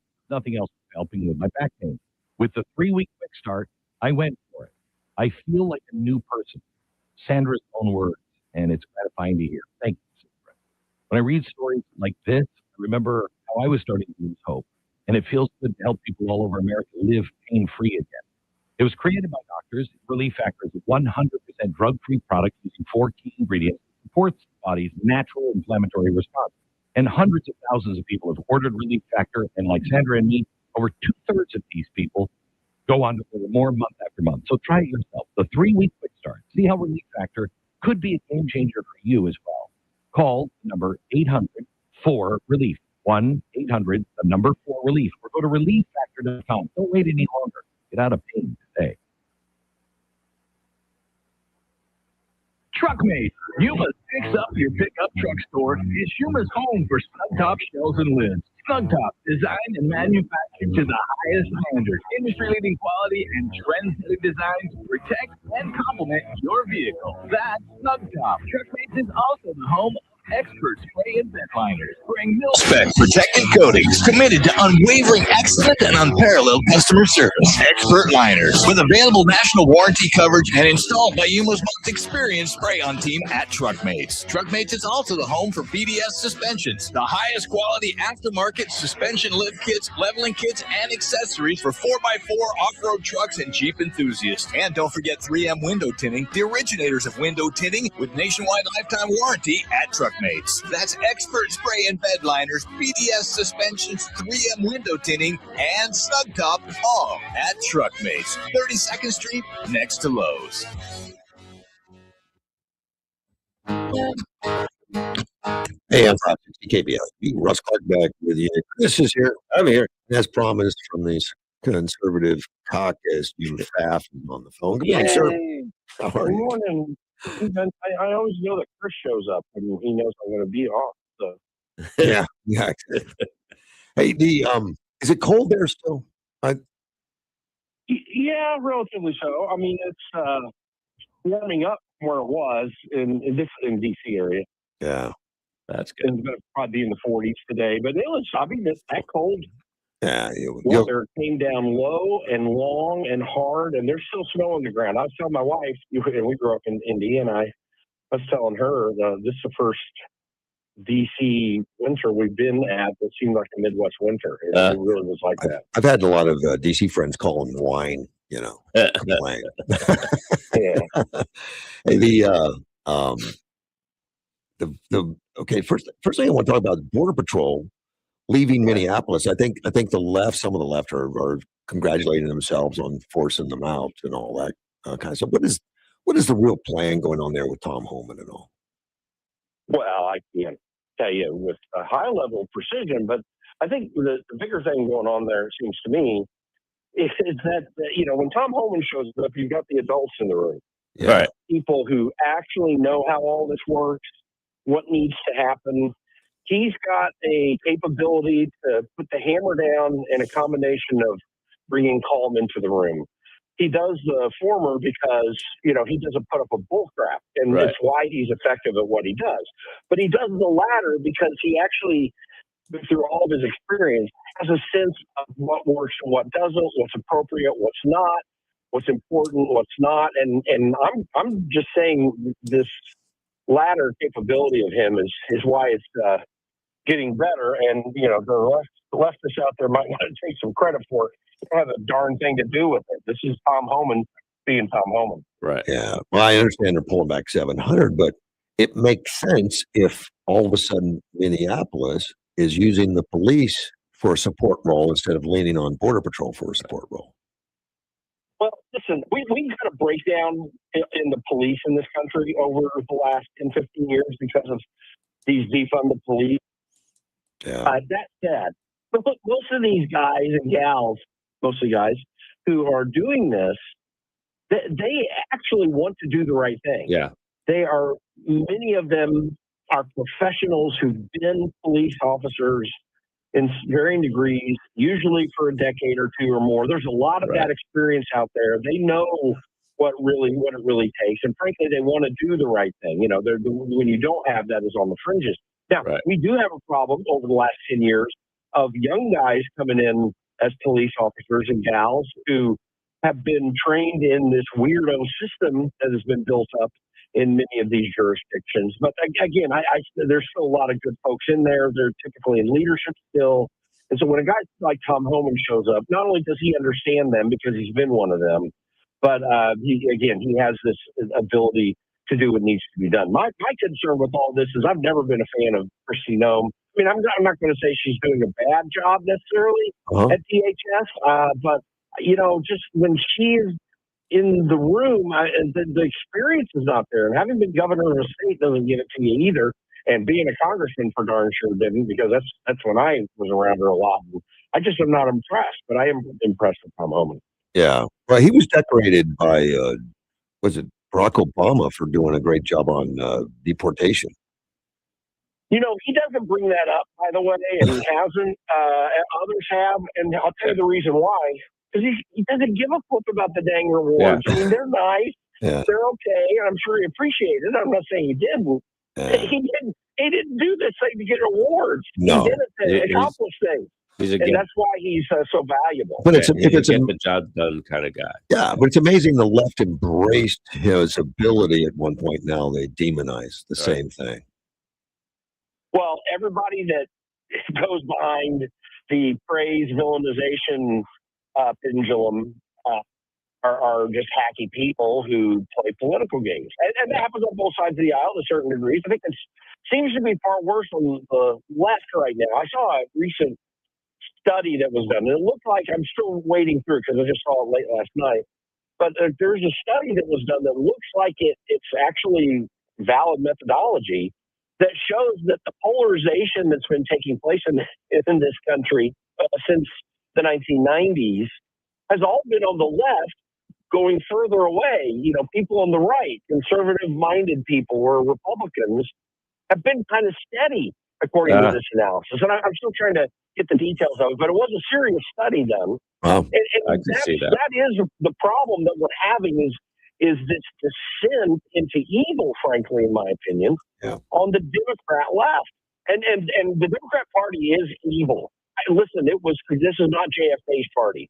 This is an evil party right now that hates the American ideal, that is very specifically working in every aspect it can to destroy and inflame, to burn out forever what the foundational principles of America are. They have a communist socialist idealism and actual ideal in many cases, and that's what they're pursuing. So chaos feeds and builds that. You cannot overthrow a nation in a revolutionary fashion without chaos. And we call our independence a revolutionary war. It was actually a reformational war. We were trying to hold on to what had been built up good in this country. And that, in fact, gets some people mad because a small part of that was slavery, but that was a very small part of what we were as a country. We were a God-fearing nation that was built on principles that are literally eternal, or at least a pursuit of eternal principles. And we were trying to uphold that when Great Britain was trying to break it down. Now we have an insurgency on the left and in the Democrat Party to destroy what we were able to preserve at our revolution. You know, when we talk about the Democratic Party, we all do it because we look at the direction, we look at where it's going.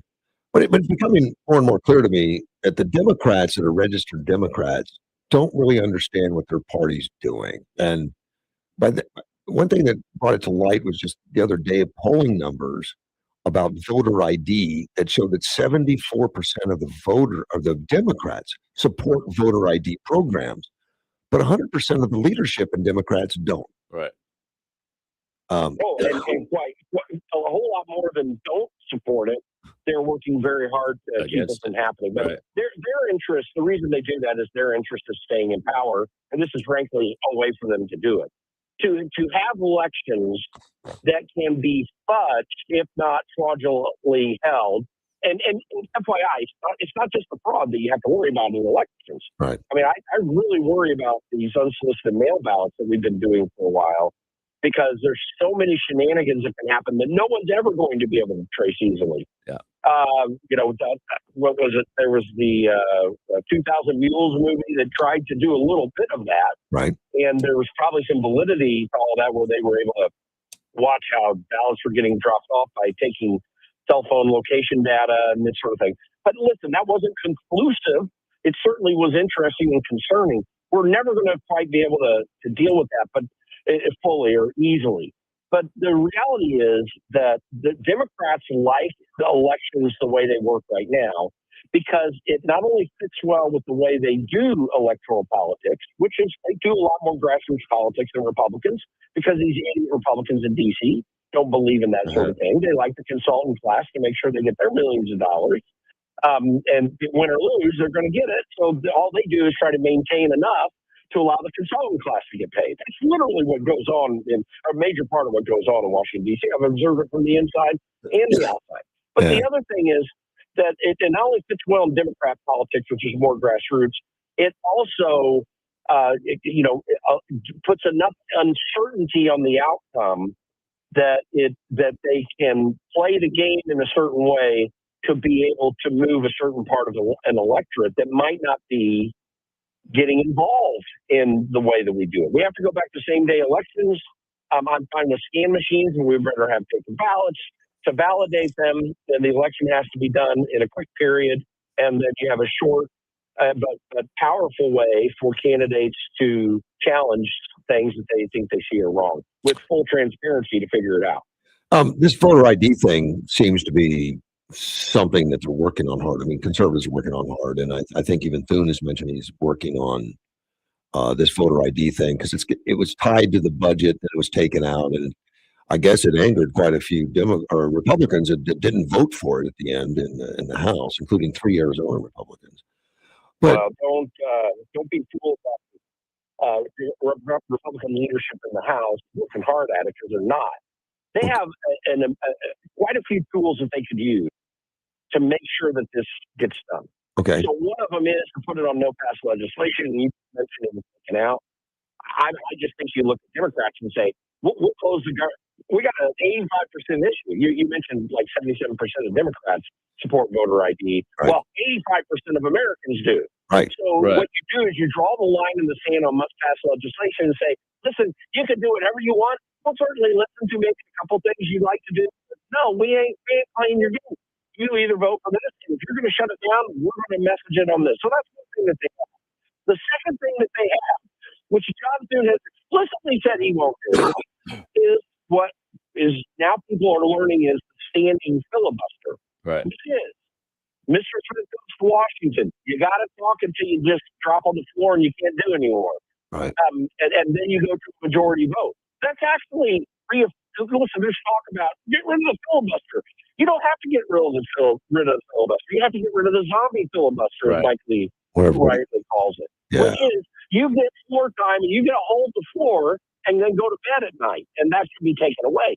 The cloture vote, the 60 vote thing, was created, I think it was in the 1920s when it was created to try to break through the problem with the filibuster. It's not the filibuster. Correct. So to get rid of the cloture rule makes the filibuster stronger, but you could actually get some good things done if you got rid of the zombie filibuster and then pass the SAVE Act. John Thune saying, oh, no, if we do that, it's going to be problems for us in the future. That's just not even true. And so they're not willing to do what they need to do. They like to pretend like it by saying how hard they're fighting, and they're not, or else it would be done already. I think it's an important issue. I think it is fundamental to our country surviving.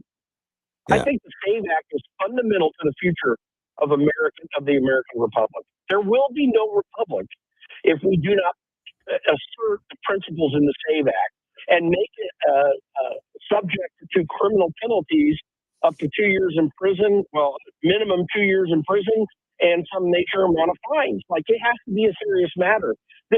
We could have all the political railings and still survive this country. If we can't have fair and free elections, we cannot survive as a country. And we dodged the bullet because Donald Trump Donald Trump did not reassert the Republican Party in the voter turnout in 2024. He brought in Democrats and young people who think that the country's going crazy because people are getting tired of stuff in Washington, D.C.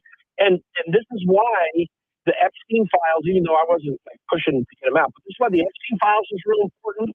This is why putting people in jail who were trying to overthrow the American government literally by getting rid of Donald Trump need to go to jail. Yeah. Because that's the electoral base wants that stuff. They want the Doge effort. This is why Elon Musk was so frustrated initially when he left the White House, is that everything he was doing is right down that path. So Republicans are better assert that than Donald Trump needs to if we want future electoral success. And getting our elections right is a big part of it, because if you can't Jimmy rig the elections, then you can't take over the country. Jim, you sound a little frustrated. Do you believe that the voting Signature to SAFE Act will be passed, or do you think it's going to be pushed aside even by the Republicans? It would be a miracle if it gets passed based on the way the Republicans are doing things in Congress right now. That's unfortunate. And this is not uncommon. I spent 8 years, you guys know this, I spent 8 years on Capitol Hill. Yeah. These guys, they love to beat their chests and pretend like there's something really big happening. Do you remember in the movie Gettysburg? And you had Sam Elliott played the John Buford character, a real life character who was a great cavalry general during the Civil War. And he worked so hard he died of working hard. Like he wasn't even shot and killed. He just rolled over dead one day. But there's that soliloquy of Sam Elliott in there where he's talking about how if they don't get the high ground, then the Confederates are going to get it. And then we're going to march a bunch of men uphill, and they're going to die, and we're going to lose everything. But in future years, they're going to beat their chests and say what valiant men they were. And he was saying that in a way to say how stupid that way of doing things was.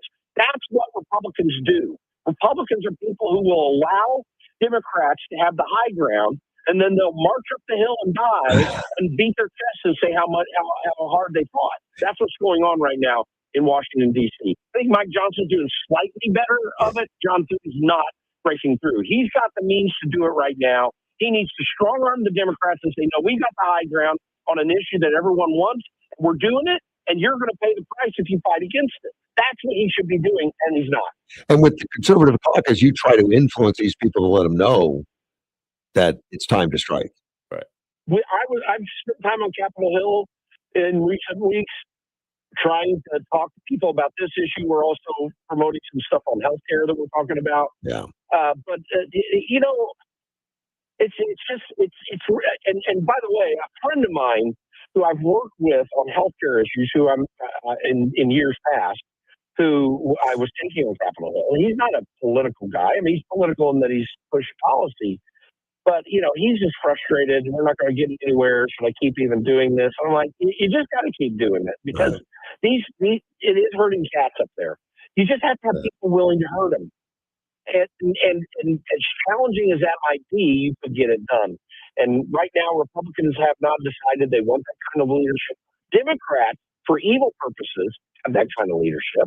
I mean, Pat Schumer's kind of making some mistakes lately. But these guys are determined. They will get done what they want done. Yep. And Republicans are unwilling to do that. And then you have this cadre of 20, 30 Republicans in the House and, maybe a similar number in the Senate. Right, about 60 Republicans in the House and a certain 20 in the Senate maybe, who are unwilling to do anything. But leadership will kick my former boss, Tim Hulskamp, who was a farmer who has a PhD in political science, focused on ag policy, that they're going to kick him off of the committee like they did because he didn't play this Washington political game.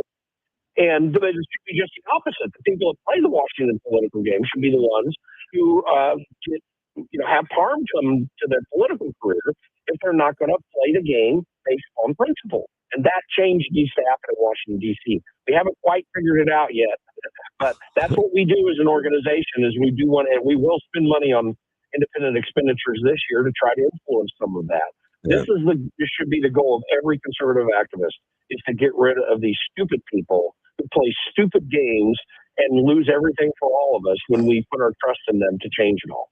Some of it seems so simple, like the voter ID, when you have 85% of the population that says, yes, do it. And somehow you can't get leadership to make it happen. It's just frustrating.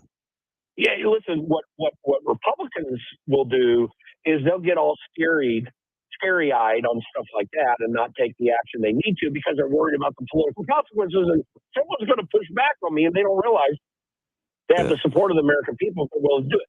Democrats on issues that Americans don't want and hate and don't want to happen, they'll fight on those things for their principles, even when the public is against them. Yeah, it's like your Christmas tree trying to put it up on the tip of the top of it, and put the base of it up on your ceiling. It's just absolutely crazy. Well, God bless you for putting up with it all that time. I'm curious about the healthcare, because healthcare is a mess, and you mentioned you've been working on it. I kind of like the Trump attitude towards it, at least, saying, look, don't worry about getting rid of Obamacare. Just put rules and policies in place that kind of neuter it and put the good stuff in that we need to, like, insurance across the open borders, get rid of banning certain items and stuff. What is your viewpoint on that?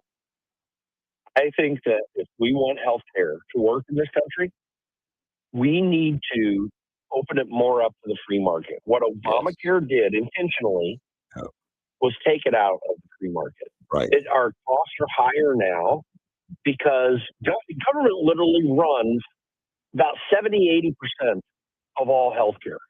And for the most part, the only healthcare plans out there that are not directly controlled by government on a day-to-day basis are major corporation healthcare plans. Everything else, and even their healthcare plans, although they get a little bit of a carve out in what they're going to give their employees, they all have to comply with Obamacare rules. But most Americans either buy their insurance on the marketplace or buy their insurance from their employer that's still willing, for whatever reason, I can't even figure out why some of them do it, but because it's too expensive for them, but to buy their insurance from their medium to small size business that's still willing to carry it you're basically still buying it off the marketplace. And or your DOD or government employees or Medicare, Medicaid, like everything's run by the federal government. And Obama made the compromise to try to break the healthcare system, which was his intention, so that they could get single-payer healthcare. Now, that political gambit has not yet paid off, but that was exactly what they were wanting to do, and it was totally predictable what we've gone through in terms of these pricing problems that were related to the Obamacare supplement payments that were initiated during COVID. Well, that was all intentional. They're going to win if we don't do something soon, because it is going to break. It's getting to the point of not affordable. It's already there. Well, at the Conservative Caucus, we're putting together model legislation and discussions that I had with members of Congress. They asked for it, and we have been working on it. And we're gonna make some proposals that we think that can work. And if anyone goes to does a search on in Amazon on the golden age of healthcare, my friend Greg Patillo wrote this book, and I think that we were handing it out to members. It's really a good way to kind of think through what are some approaches we can do to get here. I mean, we have to take the understanding that there's some political moves that we have to figure out to get to where we want to go. But putting healthcare in the free market is what works. Right. It doesn't work when government says you got to do this or that. I think I told the story to you guys. I had a conversation back it was like 2012 or 13. I'm sitting at a restaurant just in Capitol Hill with a friend of mine who had been an NRA lobbyist for many years. We're talking about bemoaning Obamacare even back then. And there were a couple of young Democrat staffers that were sitting near us and overheard our conversation. And they said, "Hey, listen, just respectfully, we think Obamacare is great. I'm trying to figure out why you think things are so bad." And when I told them the story at the time that just before Obamacare, prior to that, I had a family of 4 buying health insurance. I said, prior to Obamacare, my health insurance costs were like somewhere on the order of $300 a month, $350 a month for a family of 4, and my family deductible was like $5,000, and I had copays for almost everything. And I said, and now I at that time I was paying well over $500 a month, and we had a $15,000 deductible per person. Yeah. And they were looking at me and their jaws dropped because they didn't even, they were just young kids at the time. Right. They had no idea. But that's what happened. You guys know that too, because you went through the same thing. Sure. It's just incredibly frustrating. And it sucked then. Listen, our healthcare system did have some problems prior to Obamacare. It was nothing on the order of what we've had after. But can we, rather than attacking Obamacare and try to delete it like we did at one time, just change the policies and put it back like it was. Put it back with, open it up. Yeah.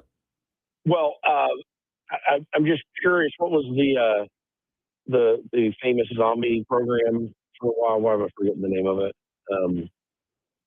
The really the series that they were always having to kill the zombies. What was that called?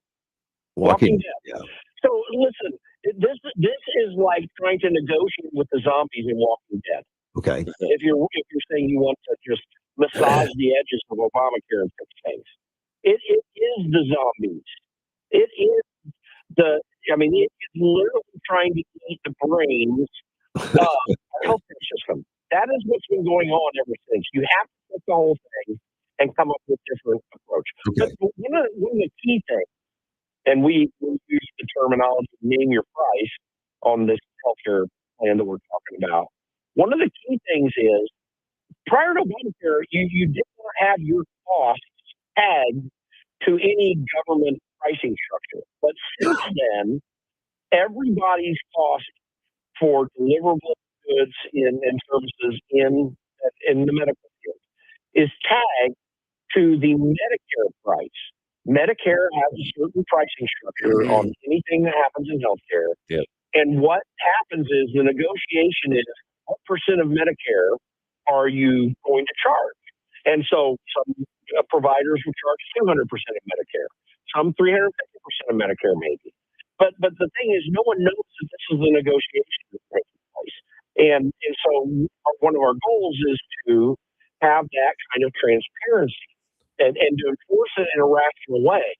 But the other thing is this, because of Obamacare, we have these what are called PBMs, pharmacy benefit managers. Mm-hmm. Pharmacy benefit managers determine what the cost, and Donald Trump's talked about this, and he's right to address it as well. These pharmacy benefit managers, they don't provide the drugs.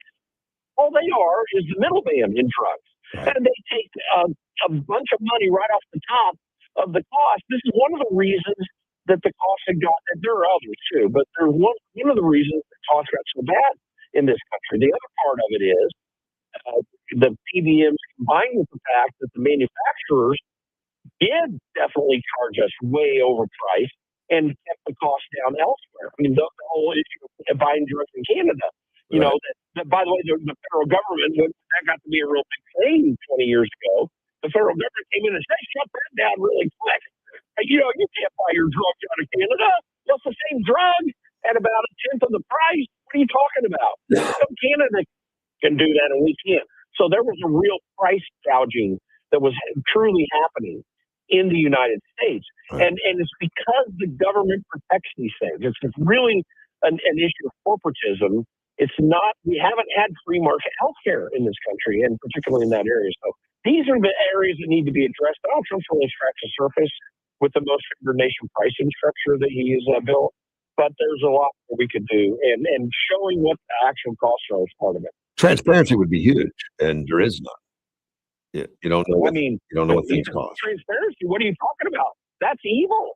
You can't be transparent on your healthcare prices any more than you can be transparent about what you did with what the Dominion voting machine software is. You can't look at that. That's our proprietary thing. You know, I mean, and secretaries of state literally going after people, trying to send them in jail, just in your state right there, even just for asking the questions. Right? You've got Tina Peters in jail up in Colorado because she was just trying to be transparent and preserve what had happened. For good or bad, or proven or non-proven, you can't even go to a state election official and say, no, we need you to show us. They won't do it. Virginia's passed a law under Abigail Spanberger that makes it illegal to try to question an election. This is the most absurd thing. So we have this transparency issue in so many areas of government because people who have power do not want you to know what they're doing with that power to benefit themselves. Right. And that is a huge problem. So yeah, in healthcare and every place else, we need to be working on that. Any chance we do anything this year on healthcare? Well, maybe. The only place it's going to happen is if they're willing to do stuff in reconciliation. Right. The whole rule thing allows for these kinds of issues to be done. Obamacare, in part, was passed through reconciliation. They had a 60-vote majority the first term, the first half of Obama's first term. And that's when they went after Obamacare, which is why the Tea Party movement rose up. Well, when the Tea Party movement happened, the Senate didn't have that kind of a majority anymore. So instead of passing it outright, which they weren't going to be able to do in the House until Nancy Pelosi strong-armed Michigan Congressman Bart Stupak to vote for it, they were able to easily pass it in the Senate, but they didn't pass everything. They came back and did more in the next session through reconciliation. So these changes can happen in reconciliation too, if we're willing to do it. And that's kind of the picture we're trying to make to people. Yeah. But so is there a high likelihood it'll happen? Probably not, but there is some chance if we can get the right political winds moving our way. Are we going to get anything out of this Georgia raid on the voting machines? Is there something worthwhile that they went after that's going to be definitive on voter fraud? Well, it's worthwhile enough that a federal judge issued a warrant. Right. Or, issued a warrant to go get that information. So that's positive. The second thing that makes me very positive of it is that it was just Tulsi Gabbard was down there for this, and now it's been announced that she's going to help lead what happens with this investigation. I think that's very helpful. I think something is going to come of that. When and how, and is there a positive political effect in November? I can't predict this yet, because these things do move oddly if you're following the rule of law, and you have courts often that are pushed back against you at some level. And you have to have the will of the DOJ, and Dan Bondi needs to be aggressive with it. If all that comes together, then I think people are going to be able to see that Fulton County is as bad as Cook County is as bad as many other counties in this country that have been jimmy rigging things for a long period of time. The numbers don't add up in Fulton County, which is probably the biggest reason that judge could be prevailed upon to put out a warrant. So, I'm hopeful something comes of that. I don't know how to handicap it precisely right now, but I think something serious is happening. When Donald Trump is putting Tulsi Gabbard on it, that gives me a high level of confidence. Do you have any idea why it was just the Fulton County? Because, like you said, you mentioned several other counties that are issues. Why didn't we do this nationwide? Well, it's the one that had the most circumstantial evidence on the outside to make a case before a judge. Yeah. I think it was. Listen, you still have questions about this video of boxes being pulled out from under tables in Fulton County when they closed the county area and sent everybody home, saying that there was a water main leak, which we have since learned was a false story. And they sent all the Republican poll watchers home, and then someone came back and started counting votes again without letting anyone know they're doing it. That video's out there. But also what happened recently when the state election board admitted that there were over 300,000 votes that were not certified correctly. So the circumstantial evidence is very strong. There are others. Those are just the quick ones off the top of my head. That the circumstantial evidence is pretty strong. So that's a compelling case. I don't think they have as much of that elsewhere, but we saw on camera on election night 2020 in Detroit that the Democrats kicked out Republican poll watchers so that at a major vote counting area, which, by the way, we need to count these votes in the precincts. Forget these centralized places where they're counting votes. I think that's the stupidest thing. And that is a potential fraud issue as well. There's too many moving parts of something like that. It's hard to watch. But anyway, that central vote counting area in Detroit, they kicked out the Republican poll watchers. They had they had windows in the area. They put up cardboard so no one could look in. I mean, I don't know why there's nothing criminal that's happened with that thing. And we had heard stories, although it's not on video, that similar type things were happening in Pennsylvania in 2020. There are a lot of things that go against our normal way of doing elections that ought to be prosecuted. So there are a few other areas where I would love to say, why are we not pursuing something there if it's still within, the window where you can bring a case? But Fulton County is a very clear one, and it's a good place to start. Sir, I appreciate all the time. And of course, Jim Pfaff is the Conservative Caucus. I appreciate it. Thanks so much for your insight. Look forward to talking again. Great. People can see how we're talking about this at theconservativecaucus.com, and always fun to be with you guys. Thanks, man. Take care. Bye-bye. Yep. And we'll be back. AM 560 KBLU. Mixture of clouds and sun today, mainly overcast and rain showers possible. 78, 51 and partly cloudy tonight. 81 and sunny on Friday, 52 on Friday night. Beautiful weekend coming. 82 and sunshine Saturday, 86 and sunny on Sunday. To be a part of Russ's show, call 928-344-5258. That's 928-344-5258. Listen to KBLU from 8 to 9 every Monday morning to Life, Death, and the Law. Sean Garner and Adam Hansen discuss estate planning options. Learn how you can plan your estate using a will or trust to protect your family and secure your legacy. That's Life, Death, and the Law every Monday, 8 to 9 a.m. on 560 KBLU. In a world where Wi-Fi battles rage and bandwidth is never enough, one family dares to connect it all. Work from home, influence all day, stream all night, and game to win. Deadlines, downloads, and dance-offs, all happening under one roof, flawlessly. Can your internet provider do that? Fiber fuel your household at allofiber.com/all-in.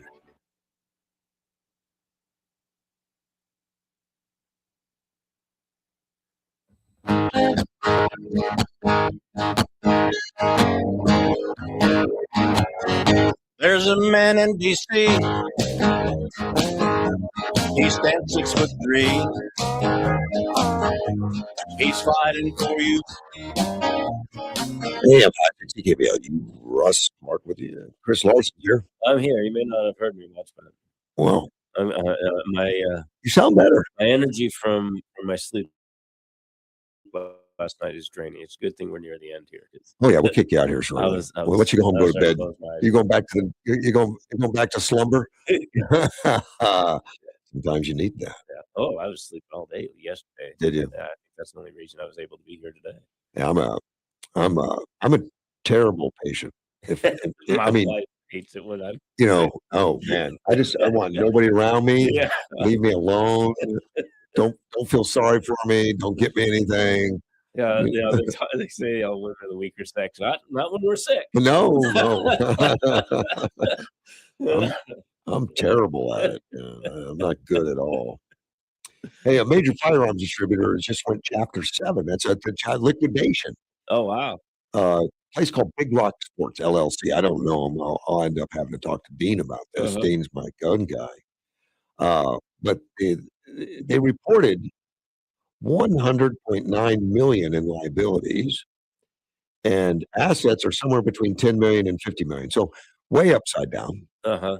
And the reason that they decide now's the time, just call it quits, overwhelmed by surge of lawsuits. Really? Yeah, which lawsuits are forever. Some Right. could take years and years to fight, and of course it's big And then money the every day. deal, and And when you don't have money already, you're all upside down. Yeah. Lawsuits, and it's from property owners, from suppliers, from business partners. So something broke down in this business. Where was that at? It's a North Carolina base. Huh. But they're huge. There's something like 83 million in unsecured claims. I guess the lawsuits or something. And so Big Rock LLC, they're not a new company. They've been around since 1955. Started as All Sports Supply, founded in Portland, Oregon, and spread and got big and all that. So it's over 60 years old, and somehow they got off track. And now they're not a manufacturer, but a distributor. Yeah, because I was just thinking, why didn't they go after some of the bigger companies out there? Well, I was thinking that they were getting sued by gun anti-gun people or something like that. That's not what it sounds like. It says property owners. It Interesting. sounds like there's something else going on with It them. might be more regular business issue rather than gun issue. They operate out of 850,000 square foot distribution center. Huh. That's bigger than your house. Yeah, a little bit. That's bigger than Mar-a-Lago. So it just gone, got big, and just boom, disappearing. I don't know what that's going to do. I don't think it'll have any hiccup in the gun There's going to industry. be other distributors out there. Yeah, I would think so. And somehow they went off. Yeah, I'm getting the sense it's more of just a regular bad business issues. Maybe. Than the we don't get a lot of details in this article, but, and I didn't do any more. But the anti-gun people will be, oh look, this gun industry. Yeah. What else got there? I think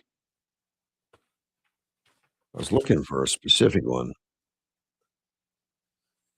I found one a while back.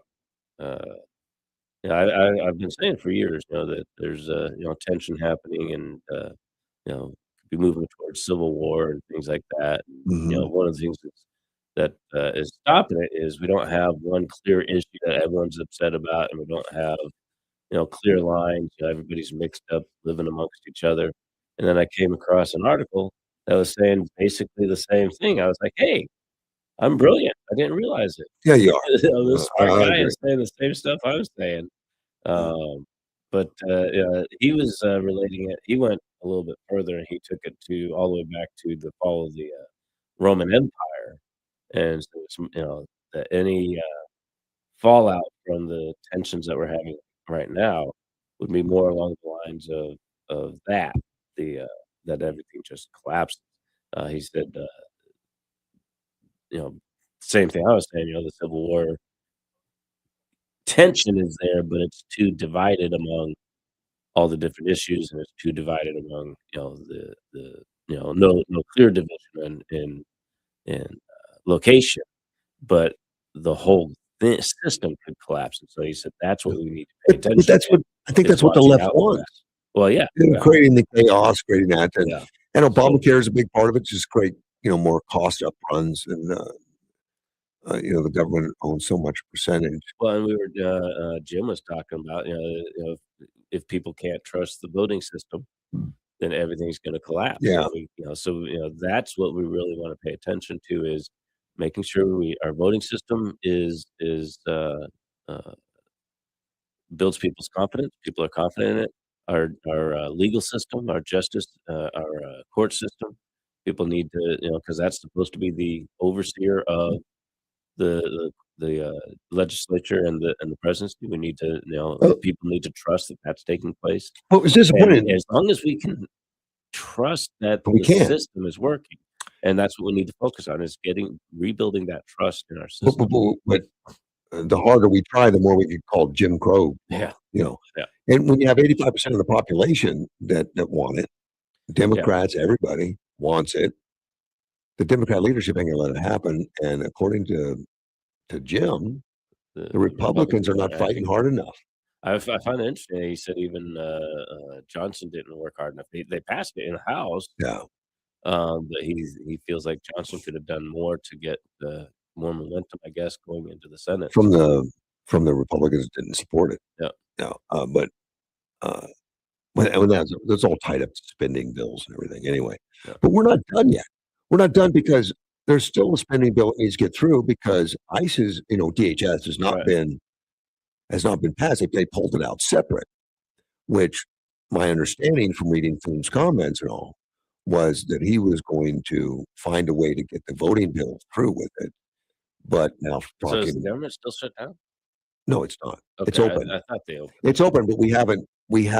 But what we did was did a CR for one part. And that was for the DHS, but it's only a CR for 2 weeks. Right. So for 2 weeks, they're supposed to come up with a solution for the impasse. And of course, the Republicans, part of that impasse is you got to get. At least in the House, you got to get the voter ID in there. Yep. And Schumer says if the voter ID is in there again, because the last time the Senate took it out, it's a no-go. We're not going to do it. We're not, it's Jim Crow.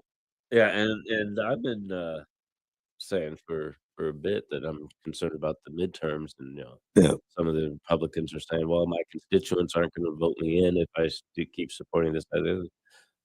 I think the Democrats need to start looking into what will their, because we talked about the disconnect between the Democrat leadership and the Democrat on the ground.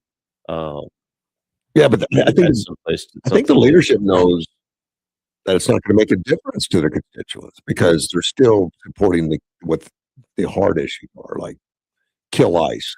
Right. Which, how can that be such a big deal? I don't know. I don't know, to do away with law Because and so many order. people know law enforcement officers, and they know, no, that guy's not like that. No. He's not an evil person just looking for opportunity to hurt people. But and so you got to say, that officer I see on the news that I don't know has to be pretty much the same as this guy I do know. They're not horrible, evil people. But the left frames it like these. It was just innocent bystanders pulled out of a crowd and just murdered by ICE agents. And none of that. I mean, that's the image they try to portray Well, and the media, from AOC. the And media likes that too because Yeah. it sells airtime. And it's just not true. Yeah, all we see is the little bit that supports their agenda. We don't see. Well, their agenda is chaos and using these examples of, see, I told you ICE was evil. Yeah. Wow.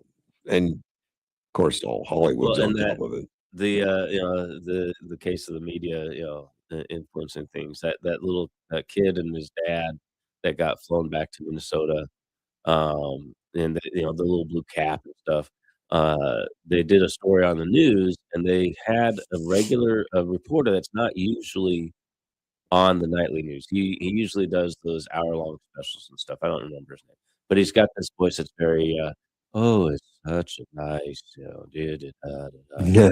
and they were all about the kid. Oh, he was so terrified and so on and so forth. And he hasn't, on the plane. They showed him on the plane getting the first decent meal he's had in days. You do not get a decent meal on the plane, period. Oh. And the detention centers are feeding people. They're Right. not starving them. They're not giving them maggoty Right. meals or anything. Yeah. But he actually said the words, "The first decent meal he's had in days." I yelled at the screen. My wife hates it when I do that. But I was like, he's being fed. Nobody's starving this kid. Nobody's giving him poison. He's been being fed, and you cannot tell me that the airplane meal was the first decent meal he's had. I've had some acceptable meals on aircraft, but Yeah, but I wouldn't. But I'd imagine the detention center has apparently a lot of these detention centers had just dumpsters of meals that weren't eaten. I mean, Really? well, a lot of the people come from all these foreign countries and they just don't like our That's food. not bad, yeah. So Okay. they'd rather starve and then They'll eat eventually. eventually. But the whole story, and I've heard people say, "Oh, the media is leaning it this way or that way," and sometimes I'm like, well, in that particular case, that was actually a legit story. This was just flat out, propaganda. They were totally playing up this whole thing about this poor kid, and they repeated the words of the dad saying, "I did not run away from my child. I was with him the whole time." That's so Well, true. then where were you in that picture of the kid standing there by himself? Right. You were in the house. They Right. were waiting for you to come out. If you try to take my kid from me, I'm But gonna don't- be I'm gonna be injured because I'm gonna be fighting like crap. But don't believe your lying eyes. Well, Believe but what I that's told you. That's what they put out on the news, on the media, and I was like, "This is just all crap." It fits the narrative they're looking for. It just it just blew me Um, away. And now- they went so far as to bring in another reporter with the voice that's gonna carry the image that they want. A nice calm. Trump has been outside Iran. I mean, we've got lots of battleships, aircraft carriers, and threats going into Iran. And I've talked about this a little bit. That specifically, he wants a couple things: stop going after nuclear, which I guess they've got some information, and it's not over after it's been bombed out and want to rebuild. I'm sure they've got a lot of stuff going on. And the other one was stop killing in masses your citizens in protest. Right. But I don't know how the regime does that. I mean, the regime that's in can't let the protesters go on because they'll be overthrown. Right.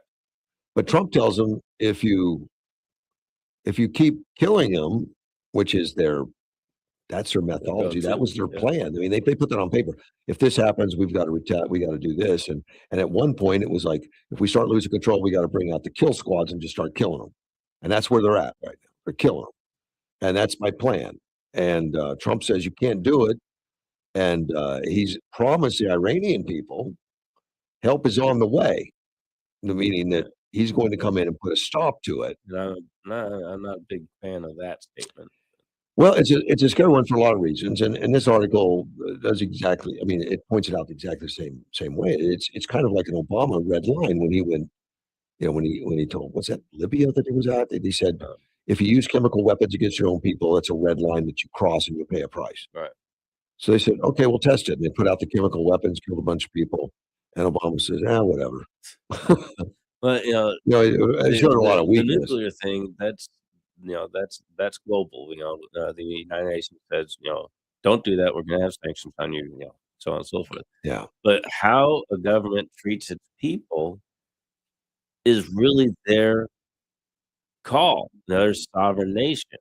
If we don't like it, we can say, all right, we're not going to buy from you. We're going to have trade embargoes. We're going to do, we're not going to associate with you. But we can't say we're going to go in and stop that. Well, unless those people calling us to do so. We would not exist today the way we do if France hadn't helped us exactly right against England. But if France had just showed up and said, hey, we're going to fight England for you. I was going to say, you say that, but it's kind of a normal thing. Even Obama did. Obama, that was his red line. Yeah, you start using chemical weapons on your own people, we're going to put a stop to you. Right. And then he did nothing. He specifically said red line. That's a red line that if you cross. Well, and but Trump making threats like that and then not backing them up just shows weakness. It's just not good foreign policy. Either don't make the threats, which I think is, or back them up. But saying, hey, Iranian people, if you need help, give us a call. We're here to help if you need it. But Trump so far has been very strong in that, he's a man of his word. And when he told the Iranians, we won't allow you to have nuclear. Right. He stood up and he stood up and took it out. Yeah. And when he told Maduro that, we're going to, you need to get out of power or we'll take you out. That floors me. I love that. He just went in and got him. And that was after, he said he was going to stop the boats and he blew them out of the water. Yep. So he's been very strong. And right now he's not given up on Iran. And I guess he's told that, I'm not reading this here, but I know I've been told that he's been told the ministry and the leading parties, which is, clerics, to get out, take your money, go live your life, like he did Maduro. Yeah, he told Maduro the same thing, that you can leave. All right. But they're not doing it, and I don't think these clerics have put themselves in a bad place. The people want to overthrow them. The only thing they can do is put them in great fear to where they don't do it, and that's the murder squads. Well, and they're a perfect example of why we are the way we are here in the United States. They're not allowed to speak out. They're not allowed to have weaponry. Right. Because then they can take over their government. It's specifically in our Declaration of Independence that if the government is mistreating you, it is your duty. Well, it's in the First Amendment for sure.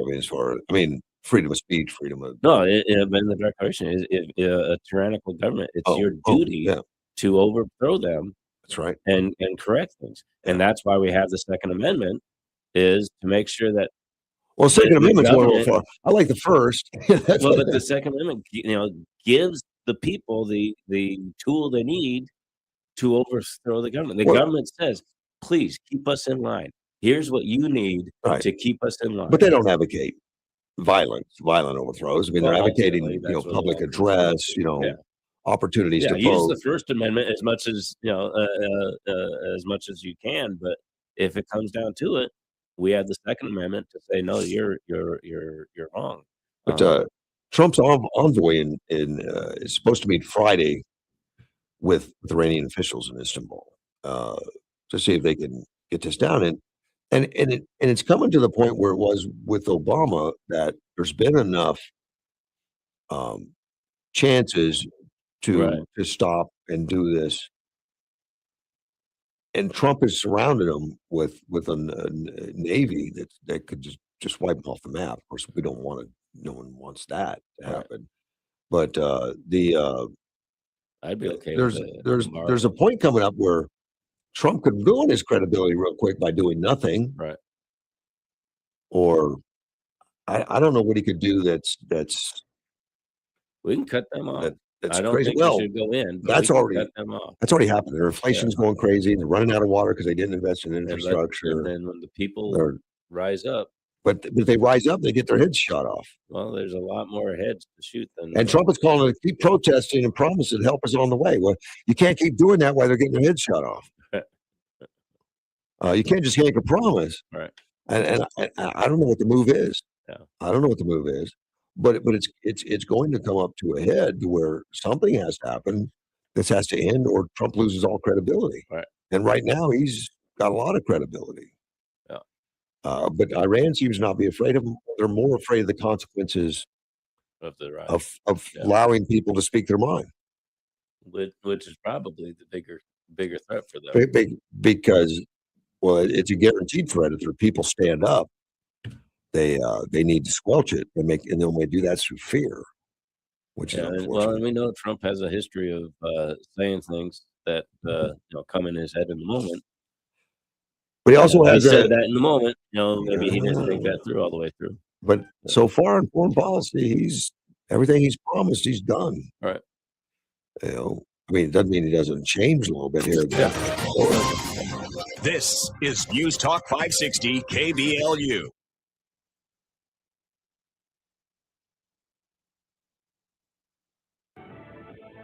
A plea to whoever kidnapped their mom.